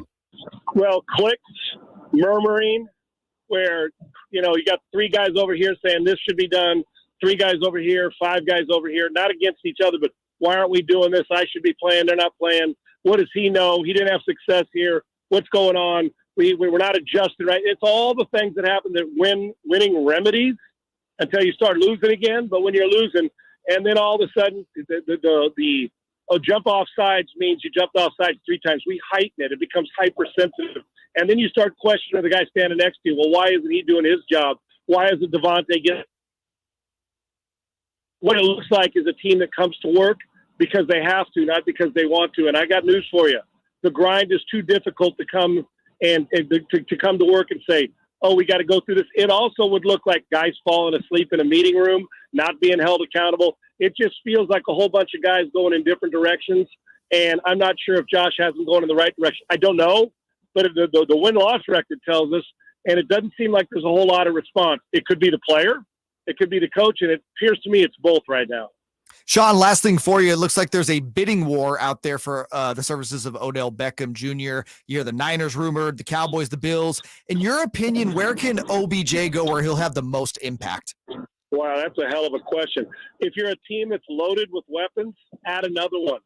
Like like the Kansas City Chiefs. I know they went and traded for Kadarius Toney. Why wouldn't you want a guy like that to come also be a home run hitter? If you're the Minnesota Vikings, you were looking at another receiver before this. You've got a good receiving core. You added a tight end. Look at the different teammates. Why not him? Obviously, the teams that are on the bottom feeders of the league need receivers, but you can go around there. Let's see. If you're the Jets, you'd love to have another guy. If you're the Patriots, you could use a weapon. Well, you can't have enough. I want more of them. So we know all this. The Rams could use him back, obviously, because you could stick a fork in them. I mean, there's a lot of teams that can use him. I don't know where he's going to end up because it's been so many. I know the ones that are rumored. Hell, the Tampa Bay Buccaneers could use him because they look a little bit slow, even though they won last week. So it depends on who gives him. But when he's healthy, he can still take the top off and make a difference for a football team. That's going to be fun to see where he lands. Sean, we always appreciate your insight. Thank you so much. Have a good week, and we'll talk to you next Tuesday. I appreciate it, fellas. Thank you. All right, thank you. That's the great Sean Salisbury. He'll be back with us next Tuesday. We're back with more, including some NBA from last night. Everybody played. The Bucks finally lost, and of course, we all knew it. The Jazz, number 1 in the West. What? We've got that next. From the draft to free agency to the summer league to the games that matter the most. It's good, and it's pandemonium at Golden One Center. When it comes to the Kings, nobody has you covered like Sactown Sports, your local sports leader. Ooh, there's nothing worse than being cold and uncomfortable in your own home. Make sure you and your family are able to enjoy the holidays this winter. At American Energy Heat and Air, we want to make sure your furnace is running safely and efficiently during these cold months. For only $49, take advantage of the 30-point tune-up today. Proudly servicing the community since 1981, American Energy Heat and Air, making the uncomfortable comfortable. Book your tune-up today for only $49. Call 916-520-9990 or visit them at AmericanEnergyAir.com. 1 day per week watering began November 1st. Reducing your outdoor watering or turning off your sprinklers for the season will save water during the drought. Learn more at cityofsacramento.org/drought. Tune in every Wednesday to the Carmichael Day with Jason Ross show for Wine Wednesday, where they whine about plays, calls, everything from the past week in sports. Wine Wednesday, brought to you by E2 Family Winery. If you want to hit the golf ball farther and straighter, the Hagen Oaks Player Performance Studio offers you the opportunity to experience the same technology and major brands used to fit PGA and LPGA Tour professionals. The Hagen Oaks Player Performance Studio is an indoor facility that opens onto the driving range so you can see your all-important ball flight. With the advantages of cutting-edge technology and analyzing your ball flight, the Hagen Oaks professional staff will make you a better player. Hagen Oaks Player Performance Studio, Fulton Avenue at Cap City Freeway, or call 916-808-2531. That's 808-2531 for longer, straighter drives. Without the ones like you, who work tirelessly to keep things running, everything would suddenly stop. Hospitals, factories, schools, and power plants, they all depend on you. No matter the weather, emergency, or time of day, you're the ones who get it done. At Grainger, we're here for you 24/7 with supplies and solutions for every industry and access to product specialists ready to help. Call, click Grainger.com or just stop by. Grainger, for the ones who get it done. Okay, smile naturally. Perfect. Cam's Photography knows wedding season ramps up in a flash. Smidge closer. They need to say I do to a studio assistant before clients go full bridezilla. I'm so sorry. I have to get a different lens. I'll be right back. Indeed can help them hire great people fast. I need Indeed. Indeed you do. We instantly connect you with quality candidates whose resumes on Indeed match your job description. Visit Indeed.com/credit and get $75 towards your first sponsored job. Terms and conditions apply. It's a new day because COVID vaccines just got a big update. So all the big stuff coming up this fall, well, now you can say, you bet I'll be there. Because updated COVID vaccines protect against both the original COVID virus and Omicron. And everyone 5 and older can get one. So this is a moment we've all been waiting for. Find updated COVID vaccines at vaccines.gov. We can do this. Paid for by the U.S. Department of Health and Human Services. Sactown Sports Headlines. With your Sactown Sports headlines, I'm Jay Mars. The Sacramento Kings led most of the way last night in San Francisco, but found themselves down 3 with less than 2 seconds to play. Inbounds pass, the ball fake, gives to Herter, rocks, fires. It's going to be short a foot. He claims he was fouled.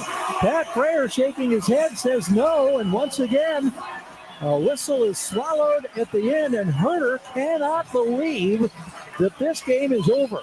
He wanted to go to the line and shoot 3 free throws and try to force overtime, but he will not get that opportunity. De'Aaron Fox continued his stellar play, leading the team with 28 points on 47% shooting, while Malik Monk had his best game as a King off the bench with 24 points, 6 rebounds, and 4 assists. The Kings return home to the Golden One Center Wednesday evening against the Cavs. The Ravens blew out the Saints in New Orleans on Monday Night Football 27-13. Ravens running back Kenyon Drake ran for 93 yards and 2 touchdowns, improving the Ravens' record to 6-3. NFL insider Jay Glazer told a Bay Area radio station yesterday that he expects the San Francisco 49ers to be a part of the bidding war for free agent wide receiver Odell Beckham Jr. Beckham last appeared for the Rams in their Super Bowl 56 victory, catching 2 passes for 52 yards and a touchdown. Beckham has been recovering from ACL surgery and is expected to receive strong interest as well from the Dallas Cowboys. Those are your headlines. Back to the Carmichael Dave Show with Jason Ross. Stimulating conversation about kitchen gadgets and baseball cards. I think that's really crazy interesting. It's the Carmichael Dave Show with Jason Ross on Sactown Sports 1140. Thanks again to Sean Salisbury for joining us. Any interview, anything you ever miss on the show, make sure you go back to our webpage, Sactown Sports. You can find everything you ever need. Jay gets the show's podcast, put them up there. Interviews, certainly on YouTube. You can follow us there, watch on a daily basis. When you go, subscribe, click the thumbs up. We appreciate all of you that check us out, no matter how you do it. The traditional way over the radio, the app, smart speaker, YouTube, you're going to find us. You got to find us. Yeah. And again, you missed that interview this morning with Sean Salisbury. You missed our great conversation with Matt Barrows. Yes. By the way. That was excellent. Like you said, go to the podcast, go to the YouTube page. Those interviews live there. Yeah. You can watch it. I think our great question crown is gone, but you got it. You got it today from Sean. Did. Thank you, Sean. That's a great question. It means a lot when a QB throws you the crown. You know what I'm saying? Yeah. It was good. It was well done. You caught it and you scored. Last night in the NBA, everybody played. Now, there was a reason for this. I went to the broadcast meetings, I don't know, a month or 2 ago or whatever it was, and they talk about not only points of emphasis, but league goals, directions, different things like that. And one of their highlighted things was election day. They were going to take a day off. Today is election day, and look, not going down that road of any kind of that, but vote. I mean, just do your duty and vote. And you're going to speak up. You're going to say what you want. That's fine. You can't control that.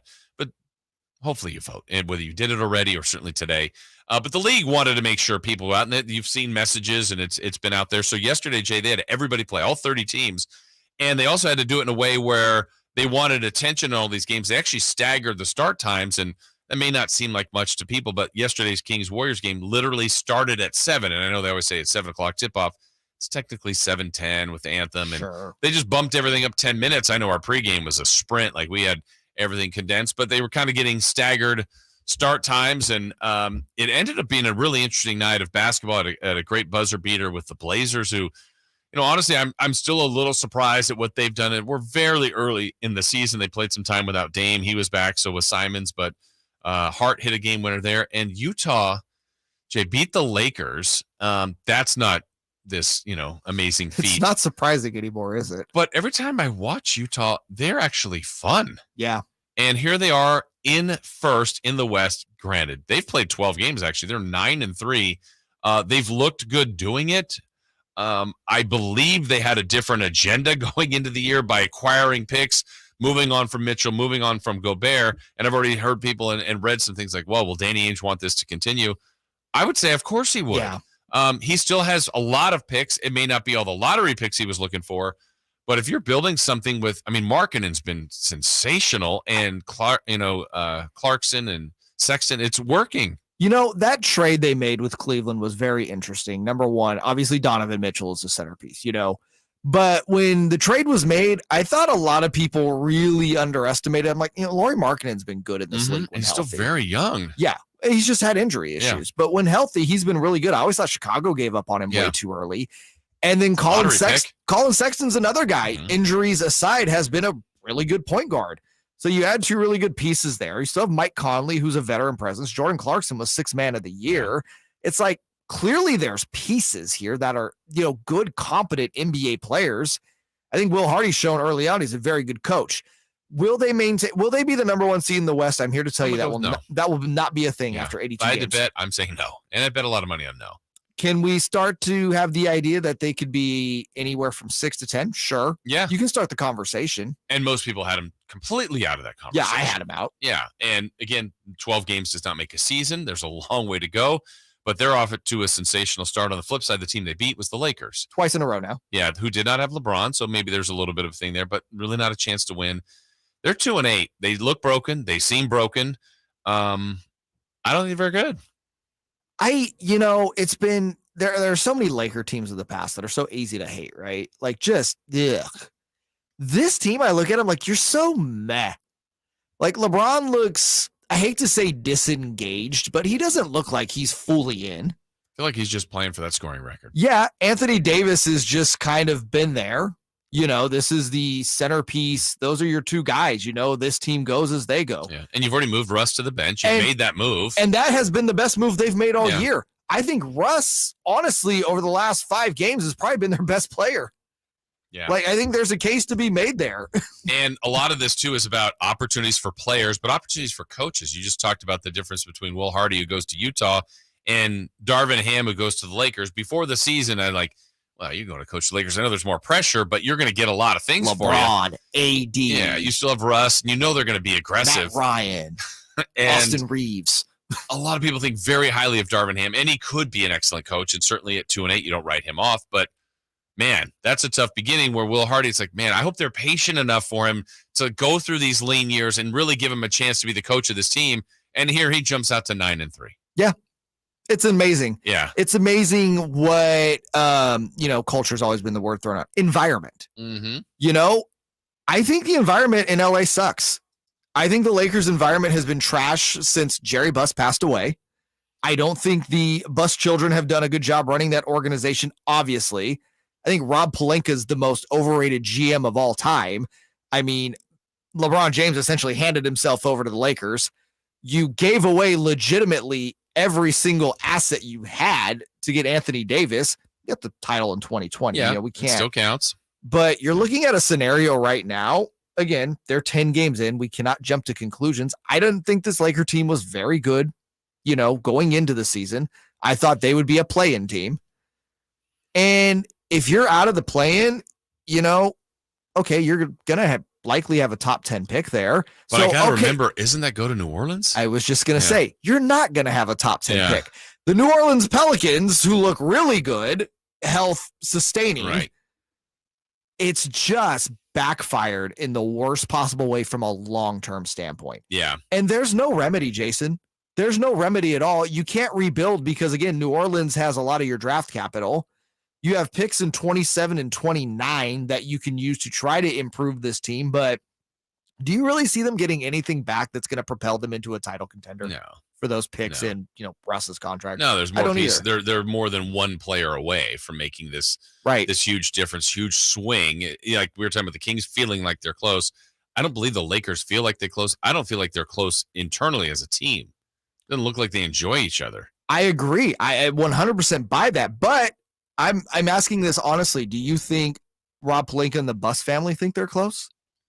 Because it sure seems like they operate that way. They do operate that way. You're right. I know where you're going. Like, if we just sprinkle this here, this is it. This is the fix. And, there's still that was Russ, right? That was why we brought Russell Westbrook in last year. He's out there. This carrot of Buddy Hield. Yeah, Buddy would help them, but that's not, that's not turning them into, they're going to be a 4 seed. Look out. I mean, he'll help, but that's not changing the complexion of the team. Right. I think that would make them more of a lock for a play-in position. Maybe. But again, when you have LeBron James and Anthony Davis on your team, what is a play-in spot? Yeah. And what are you giving up? I know you're not giving up the world to get Buddy, but what is the entirety of the deal? But if you have to give up your 27 and your 29, right? You're basically trading away this decade's draft capital. You're done. You're done. And you're chasing something that may not be reachable. To appease LeBron and AD. Right. And I don't know it, I don't know what LeBron's saying internally, but I feel like this year could be the year of like, hey, I don't know if it's let's get through it. Let me get that record. I'm he still signed going to an be considered extension. He did. and he wants to get to ultimately maybe play either against his son or with his son, however that's going to go. Man, It's with. yeah. But how do you make that happen? That's a draft thing. Yeah, no, I don't know I think he has an opt-out the year that Bronny is drafted. Okay. So, but either way, you look at Anthony Davis. Right. Bill Simmons is reporting that they might be interested in trading him. Now, obviously, you have the Rich Paul dynamic there, which makes that complicated. But that's the one I think they really should target because that's someone that gets you something back of interest. But you're not getting back the capital you gave up to get him. Correct. One. Correct. So where do you go? Yeah. Where do you go with that? Right. Then it's a rebuild. It feels like a rebuild. How quick can you do that? Or are you just trying to find a different piece that can maybe fit the puzzle, which is what I think they would try to do. Just kind of looking at the trade machine yesterday. I mean, do you call Brooklyn? See, like, all right, is there anything here we can exchange? Right. Because obviously they're having Another a similar broken team. They're having a similar issue. Do you call the Knicks? Because I think the Knicks would take AD in a heartbeat. Yeah. What do you get? Julius Randle and who? Right. Does that fix this situation? I don't see a fix for this team. Yeah, which I'm okay with. They'll be the Kings will be playing them on Friday. A couple of the league notes. We mentioned that the Bucks finally lost. They're 9-1. The Hawks got them pretty good, 117-98 yesterday. And the other one, I don't know. I've got my eye on this. As soon as they made that trade, I'm watching Minnesota closely for some odd reason. Would you see what Anthony Davis said about them post game? He thinks they're soft. The T-Wolves? Anthony Edwards came out and said that. Yeah. Oh, Anthony Edwards. So they said Anthony Davis. Gotcha. I agree. No, Anthony Edwards. I agree. And every time they've had that dog, like we said, whether it was Beverly last year or Jimmy Butler, that's when they've made the playoffs. Mm-hmm. And I thought it was a curious move. It's different to go with Gobert and Towns. I think their schedule's been very favorable. They lost last night at home to the Knicks by 13. They're now 5-6. I understood the idea of the Gobert trade. I still didn't like it. I thought, first of all, you gave up way too much to get him. Way too much. 5 players and 4 picks? It's crazy. I questioned the picks part of it mainly, but I just questioned the fit of Gobert and Towns. Mm-hmm. And to your point, Gobert's not a dog. Right. Defensive player of the year. Yeah. There's Towns. Exactly. Yeah. And Anthony Russell's Edwards, Anthony Edwards might have the most dog on that team. Yeah. And I thought the guy that had the most dog you traded away, and Jared Vanderbilt, who's been great for the Jazz. Mm-hmm. Yeah, it's a big move that they made. We'll see how it ultimately plays out. We've got one final segment to go. We got to find out who's hot, who's not. We've got the news, celebrity birthdays. We wrap things up next. Sactown Sports 1140 is broadcasting live on YouTube. To me, it's a must-watch. Check out the Carmichael Dave Show with Jason Ross and the Cattles and Rami Show. Plus, get exclusive content. Search Sactown Sports 1140 on YouTube. Carmichael Dave for my good friend Shelby and everybody over at RefinanceWithShelby.com. Home equity is the best way for you to build up and pass on wealth. The Equity Builder program happening right now gives first-time home buyers a head start on this with immediate equity in the home via a loan of up to 10% of the purchase price. Now, here's the deal. The loan is completely forgiven if you live in the house as your primary residence for 5 years. Think about that. A $450,000 home. You make about $80,000. You get $45,000 down as part of the Equity Builder program, and you live in the home for 5 years. Boom, the loan is gone. You got to be a first-time home buyer. You got to occupy the property as your primary residence. That's about it. Couple of other things, and you're good to go. That's it. Go to RefinanceWithShelby.com. It's a no-brainer. It's the best way to get into this market. RefinanceWithShelby.com. NMLS number 279051. BRE number 01864354. Servicing your vehicle has never been so easy at Northern California's #1 Honda dealer, Stockton Honda. Schedule your next service appointment anytime, anywhere at StocktonHonda.com. It only takes a minute to schedule, and our award-winning service team will have you back on the road in no time. Oil changes, tires, parts, and more. Anytime, anywhere, it's all here. StocktonHonda.com. When you're young, life is full of choices. Don't let opioids like highly addictive and deadly fentanyl take away your life and your choices with just one wrong pill. Addiction is a disease that can affect anyone at any age, but there is a choice to get help for this disease. Find medically proven treatment options, including virtual, at choosemat.org. Stay in front of him. Feet, no fouls. Okay, take a break. Hi, Doug Christie here for the Good Feet store asking, how much do you rely on your feet? A little? A lot? Probably more than that. If you're like most people, you know that when your feet are hurting, your life kind of stinks. There are lots of treatment options that promise relief but will disappoint. The Good Feet store makes over 300 styles, sizes, and flexibilities of arch supports. Why so many? Because to get serious pain relief, you need a precise fit that's matched to your foot, gait, and lifestyle. To make sure you get the pain-relieving pair that's just right for you, Good Feet has an arch support specialist at every Good Feet location to give customers a free personalized arch support fitting and test walk. Experience for yourself the unmatched comfort, balance, and support of Good Feet arch supports. The Good Feet store in Sacramento, Roseville, Stockton, and Modesto. Online at goodfeet.com. What's hot and what's not. Brought to you by American Energy Heat and Air, making the uncomfortable comfortable. Head to AmericanEnergyAir.com to find out more. What's hot? Yeah, hot.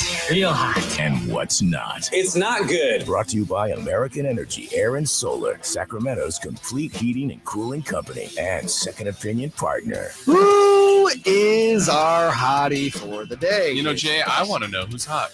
I do. Oh, Katie. Sort of. Kevin Durant had That made guy? 62 free throws in a row before missing the second of 3 free throws at the end of the game in Dallas last night. Katie. A 96-94 Mavericks win. So it's like kind of like more lukewarm than anything. And then for who's not, I guess this would also fall under who's hot. Just again, context matters here because the NBA referees are not hot right now. Right. But Kevin Huerter and De'Aaron Fox are pretty hot at them. So obviously the replay video surfaced of Huerter last night getting fouled, and De'Aaron retweets it with LMFAO, like this is a joke. How do you not call this? Huerter also has something to say about it, saying only thing we can do at this point is get fined. Zero accountability. Well, I would challenge that one a little bit. I mean, the last 2-minute report is out there. That doesn't mean that, I guess that's not accountability, but the refs are graded, and it costs them future assignments and all that. So I think there is some, but I know where Huerter's heart is and his mind is, because in the end, even if the last 2-minute report says there's a foul, thanks. They don't, we joked about it earlier, they don't come back and shoot the free throws. They don't replay the finish of the game. It's just admitting that they're wrong. That stinks. It's dumb. And but we still got the 2-minute report to come out today, as you alluded to, and it will confirm. Yeah, I wonder if there's something the league can look at too, Jay. Just and this would be, and I know once you start introducing things, that you run the risk of, well, if you're asking for the final play to matter. Remember, there was a 1:10 left in that super controversial play, But I feel like in the final shot moment, and I'm thinking now about 3 plays here in the last, it's been a week or so, the Tyler Hero play, certainly last night. The Jeremy Grant one with Portland was, I thought, the most egregious one. That was bad. I mean, he catches it backpedaling, he moonwalk. He shuffles and then throws up a high arcer and it goes in, and you're like, well, it's not reviewable. The only review is, did he get it off in time? But none of the footwork is even evaluated. Stevie Wonder saw the travel there. Yeah, so you just go, okay, hey, a quick look. Let's go to Secaucus. You've got everybody there. You know what? Basket doesn't count. We've got to travel. On a game-deciding play. Yeah. Hey, every touchdown is reviewed. That makes sense. There's not 100 in a game. You can't review every score in the NBA. No, but the final one, the one that literally could impact a game, worth a look. Right. Should always have replay. I agree. Does that seem like, and what would that have done last night? We've looked at it. Sorry, fans. Game is not over. 3 shots for Kevin Huerter. Yeah. Now, Kevin Huerter can make 2 of 3. Warriors still win. Celebration. If not, more basketball. More basketball. Maybe the Warriors win. Maybe the Kings win. Maybe they're still playing. I don't even know. But that feels like a workaround. It feels like something that could be added. Right. No, I think that's an easy addition. And I think every fan and every player and every coach would want that. Yeah. And yes, you will still have that call in the second quarter that, hey, why didn't they do that look at? Or maybe you do it at the end of every quarter. I mean, last minute of every quarter. Yeah, or the last shot, like a 3-quarter heave. I know they would look at that, but a call that could impact the score at the end of the quarter or going into the half. So something to look at. All right, let's finish with some news. Stand by on this frequency. It's time for the news of the day. Thank you for ruining the show and dropping a steamer on my journalistic integrity. Today's important headlines, intelligent analysis, hard-hitting interviews. Yeah, this is none of those things. Here's Carmichael Dave and Jason Ross. Oh my God, I love those guys. All right, maybe the most important news of the day: 10, 33, 41, 47, 56. Powerball number of 10. You driving in your car? Yeah, Yes, you're a billionaire. You won. Promise. We told you the number, so stop on by. Remember Jay and I. Yep. Send a check. We're not asking for a lot, but a decent amount. Yeah, decent amount. Something we can retire on, and our kids can retire on, and their kids can retire Is on. that and really? their Is kids that can really that retire on. much? I don't think so. So good luck to anybody who's won the Powerball. For those of you that didn't, by the way, if someone did win or they split it amongst a bunch of people, it would still be a nice lottery to win the next drawing. It doesn't have to be 1.9 billion to get you involved. No. Would you turn down, I don't know, 20 million? 80 million? No. It's all good. I'm not turning down anything that ends in million. Jason, I'm not turning down anything that ends in 100. Yeah, all acceptable winnings. Today, on this November 8th, it is National Cappuccino Day. Oh, really? Do you love you a cappuccino? I'm not a regular. That's one that might be served at the end of a meal or at a wedding or something. Like I would never order. I go, oh, that's actually pretty good. I enjoy it, but never would order it. National Parents as Teachers Day. Oh, I got that. You do? My dad was not a homeschool teacher, but he was my PE teacher in 6th grade. Oh, wow. Does that count? How did that go? Were you a good student? Did he see, I got an A, and I promise it wasn't nepotism. I tried hard. For PE, you just have to show up. Yeah, and run the mile run, Yeah. do the jump rope. This is 6th grade, so the parachute, free day, go play basketball. It's not hard. Wait, parachute was that thing like you run under the... Okay, that was a fun game. I loved that. Was that like a Red Rover? How did you get in the... what was the... I forget the genesis of the game. I can't remember it. I mean, I remember the parachute was cool to run under it, but like who got called in? I don't remember like the genesis of it or the foundation of what you do. I just remember when the parachute came out, it was like, hell yes. One of the great days in elementary school history. Elementary PE. So hopefully you enjoy those days. Let's see, what else do we have for you?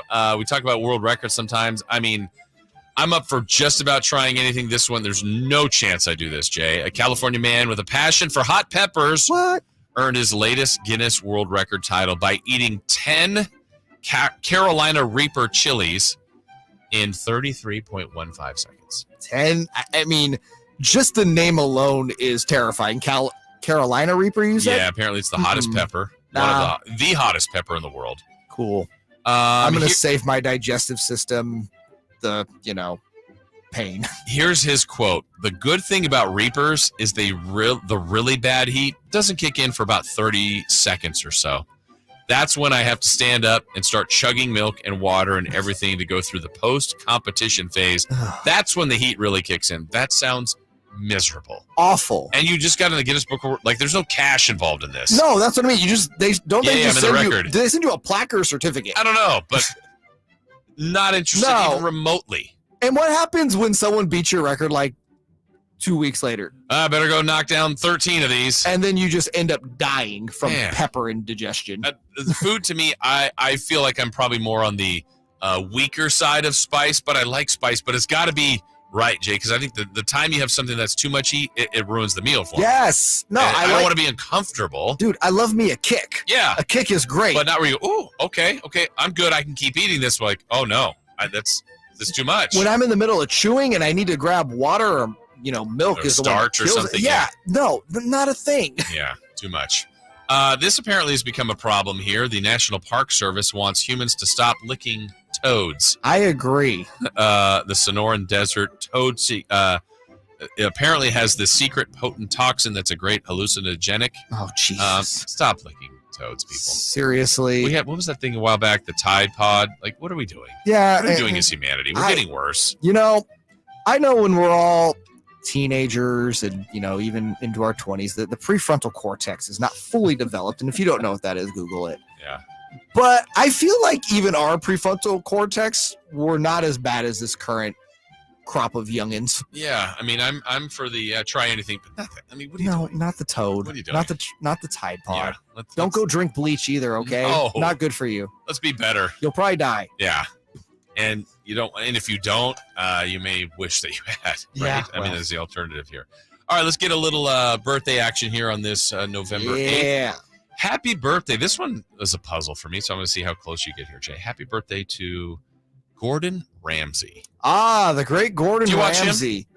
I've seen him. I don't watch him I've seen him. regularly. It's Yeah, Jalen's dad. Yeah, seems very angry. Always angry. I don't know if it's Always a bit yelling. or if that's just a thing. Yeah, maybe he's a sweet man, but it doesn't seem like it. This is a tough one. I'll say he's 62. Okay, not bad. I didn't know. I thought he was in that 60 range. He's 56. Okay, I feel like being within 10 You're years close. of him is good. Yeah, it's a tough one to read because it just seems angry, and I didn't know what he would be. All right, happy birthday to Yankees slugger Giancarlo, formerly Mike Stanton.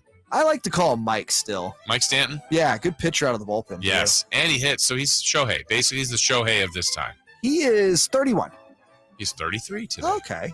Happy birthday to Eric B. from Eric B. and Rakim. Oh, now we're going old school. Yes. They split, right? They did their own kind of solo things, I Yeah. think. Eric B's got to be late 50s, early 60s. 61. Eric B. 57. Okay. Eric B. 57. I don't know how old Rakim is. Probably close. Rakim looks 87. Happy birthday to Bonnie Raitt. Let's give him something to talk about. The great Bonnie Raitt. Bonnie Raitt Always has had that little gray streak in front, so that might throw you off. Bonnie Raitt is a young 58. Oh, wow. She'll thank you. She is 73 for Bonnie real? Raitt. Yeah. Damn. Happy birthday to former Entertainment Tonight host. She had her legs, I believe, insured. Mary Hart. Mary Hart. You see the legs under the TV desk at the time. Yeah, Mary Hart. Always sits in the front row of the Dodger games. Yes, wife of Bret Hart. Gosh, Mary. And the son of, they have a son, Josh Hart, who hit the game winner last night for the Blazers. Yes, absolutely. I mean, just good genes in the Hart family. Yeah. 72. Nailed it! Yeah! 72. Jay Mars. You know you're Dodger fans. I know my Dodger fans. And I have a soft spot for Mary Hart. Like, we didn't have a lot of VHSs growing up that we owned, but my mom had the Mary Hart workout set. Oh, she had a workout set? Yeah. Okay, makes sense. Aerobics. Yes. Big in the 80s. Happy birthday to Courtney Thorne Smith. From Melrose Place. Yes. Fun fact on Courtney Thorne Smith. Saw her in a mall in Los Angeles with my son, who was tiny, maybe 2, maybe less. She was very sweet, got up close to Jackson. He touched her in a spot he shouldn't have. But I was like, good for you, son. Good for him, Yeah. indeed. She's still married to Michael the Animal Smith? I think so. Okay, Yes. Courtney Thorne Smith is 54. Very good, Jay. 55. Nice. Happy birthday to former number 1 pick and Rams, Eagles quarterback. I don't know, Sam Bradford. Sam Bradford. Sammy. Bradford Smith's son. Yes. From Michael Jordan, infamously former Sacramento King. Sam Bradford's 36. Oh, you wanted to say 5. 35. 35. And last one, not least, happy birthday to Brevin Knight, who made the Dark Knight movies. Yes, he did. Starred in them as well. Yes. Crazy. Brevin Knight's 43. 47 for Brevin Knight. I knew I should have gone older. I was impressed with Mary Hart. Thank you you. knew your Mary Hart knowledge. She is 72 today. Happy birthday to all those out there. I killed Dave today. Yes, you did. He was like, he wasn't even here on that. He didn't even participate. We'll be back tomorrow to be a big Wednesday show. Get out and vote. Be smart. Be safe out there. Have a great one. Thank you to Jay Mars. Thank you to Matt Barrows. Thank you to Sean Salisbury. Have a great day. See you later. Hi, this is Joe Cordell with the law firm Cordell & Cordell. Divorce can be complicated, especially if children are involved. If you're a father and want to protect your role in your children's lives, remember Cordell & Cordell. We've helped men with matters like these for 30 years, and we'd love to help you. Contact Cordell & Cordell to schedule an appointment with one of our firm's Sacramento area attorneys, a partner men can count on. 500 Capitol Mall, Suite 2060, Sacramento, California, 95814. Online at CordellCordell.com. At Elk Grove Honda, not only do we have a great selection of pre-owned certified cars at very fair prices, but every one of our pre-owned automobiles are treated with kid gloves with 182